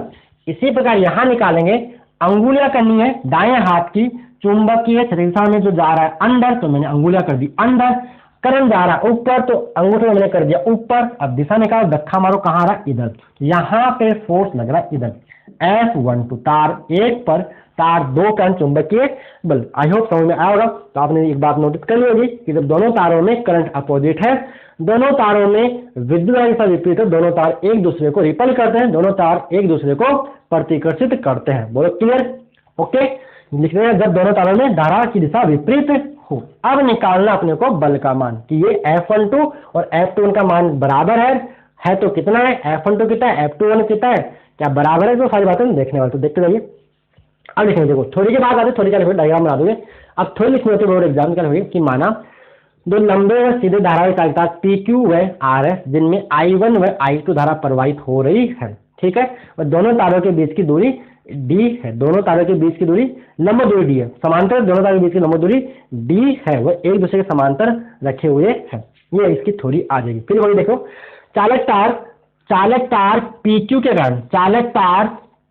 कारण, चालक तार RS पर उत्पन्न चुंबकीय क्षेत्र B1, तो B1 आएगा म्यू नॉट I1 बटे में 2 पाई D। ये कैसे आया, तो ये ऐसे आया। आप जानते हो कोई अनंत लंबाई का तार होता था, उससे एक दूरी पर चुंबक के क्षेत्र का जो मान आता है, क्या आता है, B बराबर म्यू नॉट I बटे में 2 पाई A आता है। बोलो आता है, तो मैंने वही फॉर्मूला यूज किया। करंट है इसमें I1, दूरी इसमें D है, तो म्यू नॉट I1 बटे में 2 पाई D, और यहाँ मैं एक बना देता हूँ क्रॉस मतलब B1 अंदर की ओर है, ठीक है। अब देखिए ये जो तार 2 है, जिसमें करंट I2 बह रहा है, ये बन गया धारावाही चालक तार, और इसमें B भी है। जब भी कोई धारावाही चालक तार चुंबकीय क्षेत्र में रखा होता है तो उसके ऊपर एक बल लगता है, उस बल को अपन, बल का मान क्या होता है, ILB। धारावाही चालक तार पर चुंबक क्षेत्र में बल F बराबर ILB साइन थीटा आता है। तो लिखेंगे अपन, तो चालक तार 2 पर या चालक तार RS पर बल का मान निकालना है, लेकिन अपन तो L नंबर जो फॉर्मूला अपन जानते हैं F बराबर I L B sine theta, जो फॉर्मूला अपन जानते हैं वो तो L लंबाई का जानते हैं, ये तो अनंत लंबाई का तार है, तो यहाँ निकालना अपने बस की बात नहीं है। तो अपन क्या करेंगे, एक लंबाई मान लेते हैं, अनंत लंबाई में निकालना हमारे या मेरे बस की बात नहीं है। तो अपन ने क्या किया, एक छोटी सी लंबाई, कुछ लंबाई का मान अपन मान लेते, लिखेंगे यहाँ पे चालक तार आर एस की या चालक तार आर एस की एल लंबाई पर लगने वाला बल, चालक तार आर एस की, चालक तार आर एस इसके ऊपर बल निकाले, आर एस की एल लंबाई पर बल हो जाएगा एफ बराबर F21 इसको बोलेंगे, F21 वेक्टर बोल रहा हूं, वो आएगा I L B, I L B. तो F बराबर क्या आएगा, F बराबर लिखो, F बराबर I L B sine theta से, तो आप इसको लिख दीजिए F21, F21 बराबर क्या आएगा, आई तो यहाँ पे I2 है, एल अपन ने एल मान लिया, और बी यहाँ पे B1, तो करंट लेना है खुद का और बी लेना है इसका, करंट लेना है खुद का, बी लेना है इसका, इनटू में साइन थीटा, तो साइन थीटा यानी साइन 90 डिग्री, क्योंकि यहाँ पे जो थीटा होता है वो थीटा हो जाएगा एल वेक्टर और बी वेक्टर के बीच का कोण, और एल वेक्टर को अपन करंट की दिशा में मानते हैं, करंट की दिशा में मानते हैं। तो यहाँ पे करंट कहाँ जा रहा है, ऊपर, तो एल बन जाएगा ऊपर, बी कहाँ घुस रहा है, अंदर, बी कहाँ घुस रहा है, अंदर, तो दोनों में कोण आएगा 90 डिग्री। तो ये आ गया F बराबर I2 F21, तो F21 आपको मिलेगा यहाँ से I2L B1, B1 का मान यहाँ पे रख दीजिए, B1 का मान कितना है, म्यू नॉट I1 बटे में 2 पाई डी, ये L है। इन और दिशा की बात, तो दिशा कहाँ है, बाईं ओर आ रहा है, बाईं ओर आ रहा है, तो आपको मिला F21 बराबर म्यू नॉट I1 I2 बटे में 2 पाई डी इंटू में L। दिशा की बात करें तो ये आएगा बाईं ओर आ रहा है, देख लीजिए बाईं ओर आ रहा है, समीकरण नंबर 1 बोल के छोड़ दीजिए, ठीक है, कोई डाउट यहाँ तक नहीं है। अब आ जाते अपन F12 का मान निकालेंगे, तो देखिए अब लिखेंगे चालक तार RS के कारण, चालक तार RS के कारण चालक तार PQ पर उत्पन्न चुंबकीय क्षेत्र, चालक तार RS के कारण चालक तार PQ पर उत्पन्न चुंबकीय क्षेत्र, उसको B2 बोलेंगे, और B2 का मान होगा म्यू नॉट I2 बटे में 2 पाई डी, ठीक है।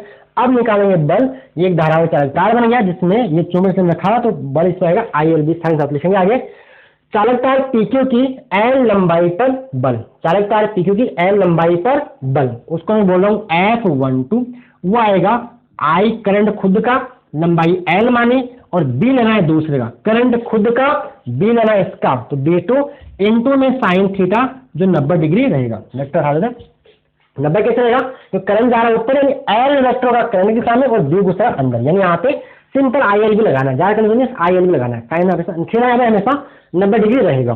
तो ये आएगा F12 बराबर, अब I1 का मान तो ठीक है, L B2 का मान कितना है, म्यू नॉट I2 बटे में 2 पाई डी आपको मिला, ठीक है। तो आपको F12 का जो मान मिल रहा है, F12 का जो मान आपको मिल रहा है वो मिल रहा है, क्या मिल रहा है, म्यू नॉट I1 I2 बटे में 2 पाई डी इंटू में L। दिशा की बात करें तो आ रहा है दाईं ओर, कहाँ आ रहा है, दाईं ओर, दाईं ओर। आप इसको समीकरण नंबर 2 बोल दीजिए, F12 बराबर समीकरण नंबर 2, इसको आप बोल दीजिए समीकरण नंबर 2।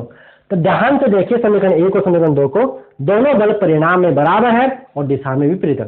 F21 भी क्या आ रहा है, म्यू नॉट I1 I2 बटे 2 पाई डी इंटू में L आ रहा है। समीकरण 1 व समीकरण 2 से आप बोल सकते हो, समीकरण 1 व समीकरण 2 से आप बोल सकते हो कि जो F12 वेक्टर है बराबर माइनस F21 वेक्टर, दोनों परिणाम में बराबर दिशा में विपरीत है, अतः दोनों बल परिणाम में बराबर व दिशा में विपरीत है, अर्थात न्यूटन गति के तत्व का पालन करते, ये बात यहाँ लिख दीजिएगा, कोई दिक्कत उसमें नहीं है। और यहाँ पे अगर परिणाम की बात करें, मोड ऑफ F12 वेक्टर बराबर मोड ऑफ F21 वेक्टर, तो परिणाम में सिंपल आएगा म्यू नॉट I1 I2 बटे में 2 पाई डी, इस परिणाम का सिंपल F मान लो, तो म्यू नॉट I1 I2 बटे में 2 पाई डी इंटू में L मान सकते, ये आ गया। ये पूछा था बोर्ड एग्जाम आपका 2000, ठीक है, मध्य कालिक बल ज्ञात, इतना ही पूछा। लेकिन अब मैं आपको ले चलता हूँ बोर्ड एग्जाम 2014 के अंदर, वहां सवाल ये था, लेकिन पूछा कैसा था, वहां सवाल पूछा था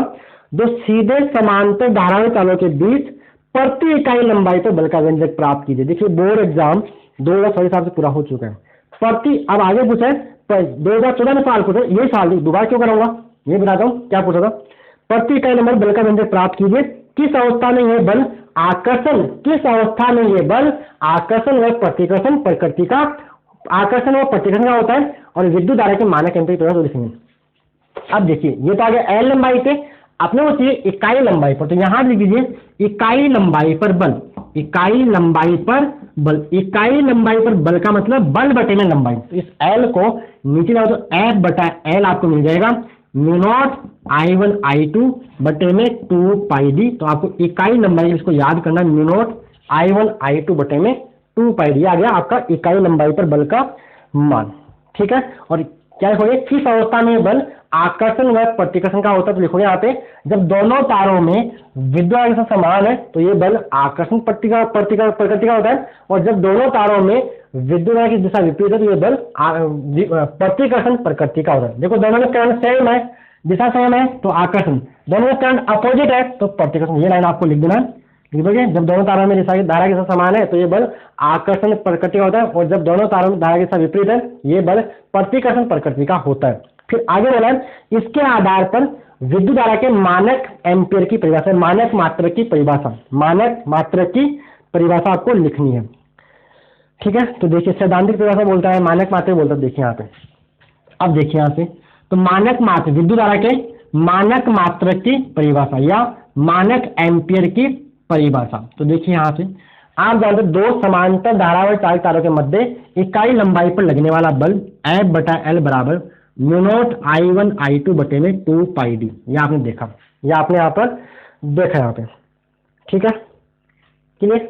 अब आपको एक एम्पीयर की परिभाषा निकाल, इसको लिए ऐसा करते हैं अपन, एक एम्पीयर निकालने को मान लीजिए I1 बराबर I2 को आप मान लीजिए 1 एम्पीयर, D को आप मान लीजिए 1 मीटर। ठीक है, उस टाइम आएगा आपको F बटा L बराबर म्यू नॉट I1 भी 1 I2 भी 1 2 पाई डी भी आपको मिल जाएगा 1। तो F बटा L आपको मिलेगा यहाँ से म्यू नॉट बटे में 2 पाई, और आप जानते हो म्यू नॉट का मान कितना होता है 4 पाई इंटू 10⁻⁷ न्यूटन पर एम्पीयर इसका होता है। म्यू नॉट का मान क्या होता है 4 पाई इंटू 10⁻⁷ बटे में क्या आएगा 2 पाई आएगा, पाई से पाई कट जाएगा, यहाँ से 2 कितनी बार, यानी क्या आएगा F बटा L बराबर 2 इंटू 10⁻⁷ न्यूटन पर मीटर, मीटर। ये होती है आपकी मानक एम्पीयर की परिभाषा। तो लिखोगे अर्थात 1 एम्पीयर विद्युत धारा वह धारा है जो निर्वात में परस्पर 1 मीटर लंबा दूरी पर रखे जो समांतर व सीधे धारावाही चालक तारों में प्रवाहित होने पर उनकी इकाई लंबाई पर 2 इंटू 10⁻⁷ न्यूटन पर मीटर का बल उत्पन्न करते हैं। इस बात को नीचे शब्दों में अर्थात लिख दो, ये अर्थात ये बात लिख देना। ये होगी सैद्धांतिक मतलब एम्पीयर की सैद्धांतिक परिभाषा होगी या मानक मात्रक की परिभाषा होगी। ठीक है, तो आप यहाँ तक कुछ नोट करना है तो पोज के नोट कर लीजिएगा।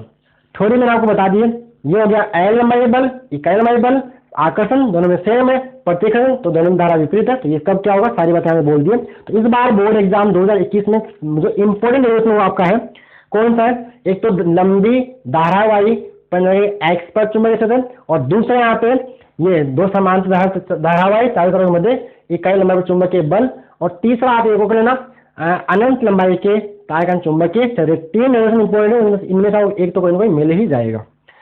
ओके 2013-15 चलो ये कौन सा 16 हो गया, 14 वाला कर लिया, ये पूरा 14 में ये सवाल पूछा था 14 के अंदर भी। चलिए आते बोर्ड एग्जाम 2015 के अंदर। तो बोर्ड एग्जाम 2015 के अंदर पूछा बताता हूँ आपको। एक तो पूछा एम्पीयर का परिपथ नियम लिखिए जो अपन ने कर लिया।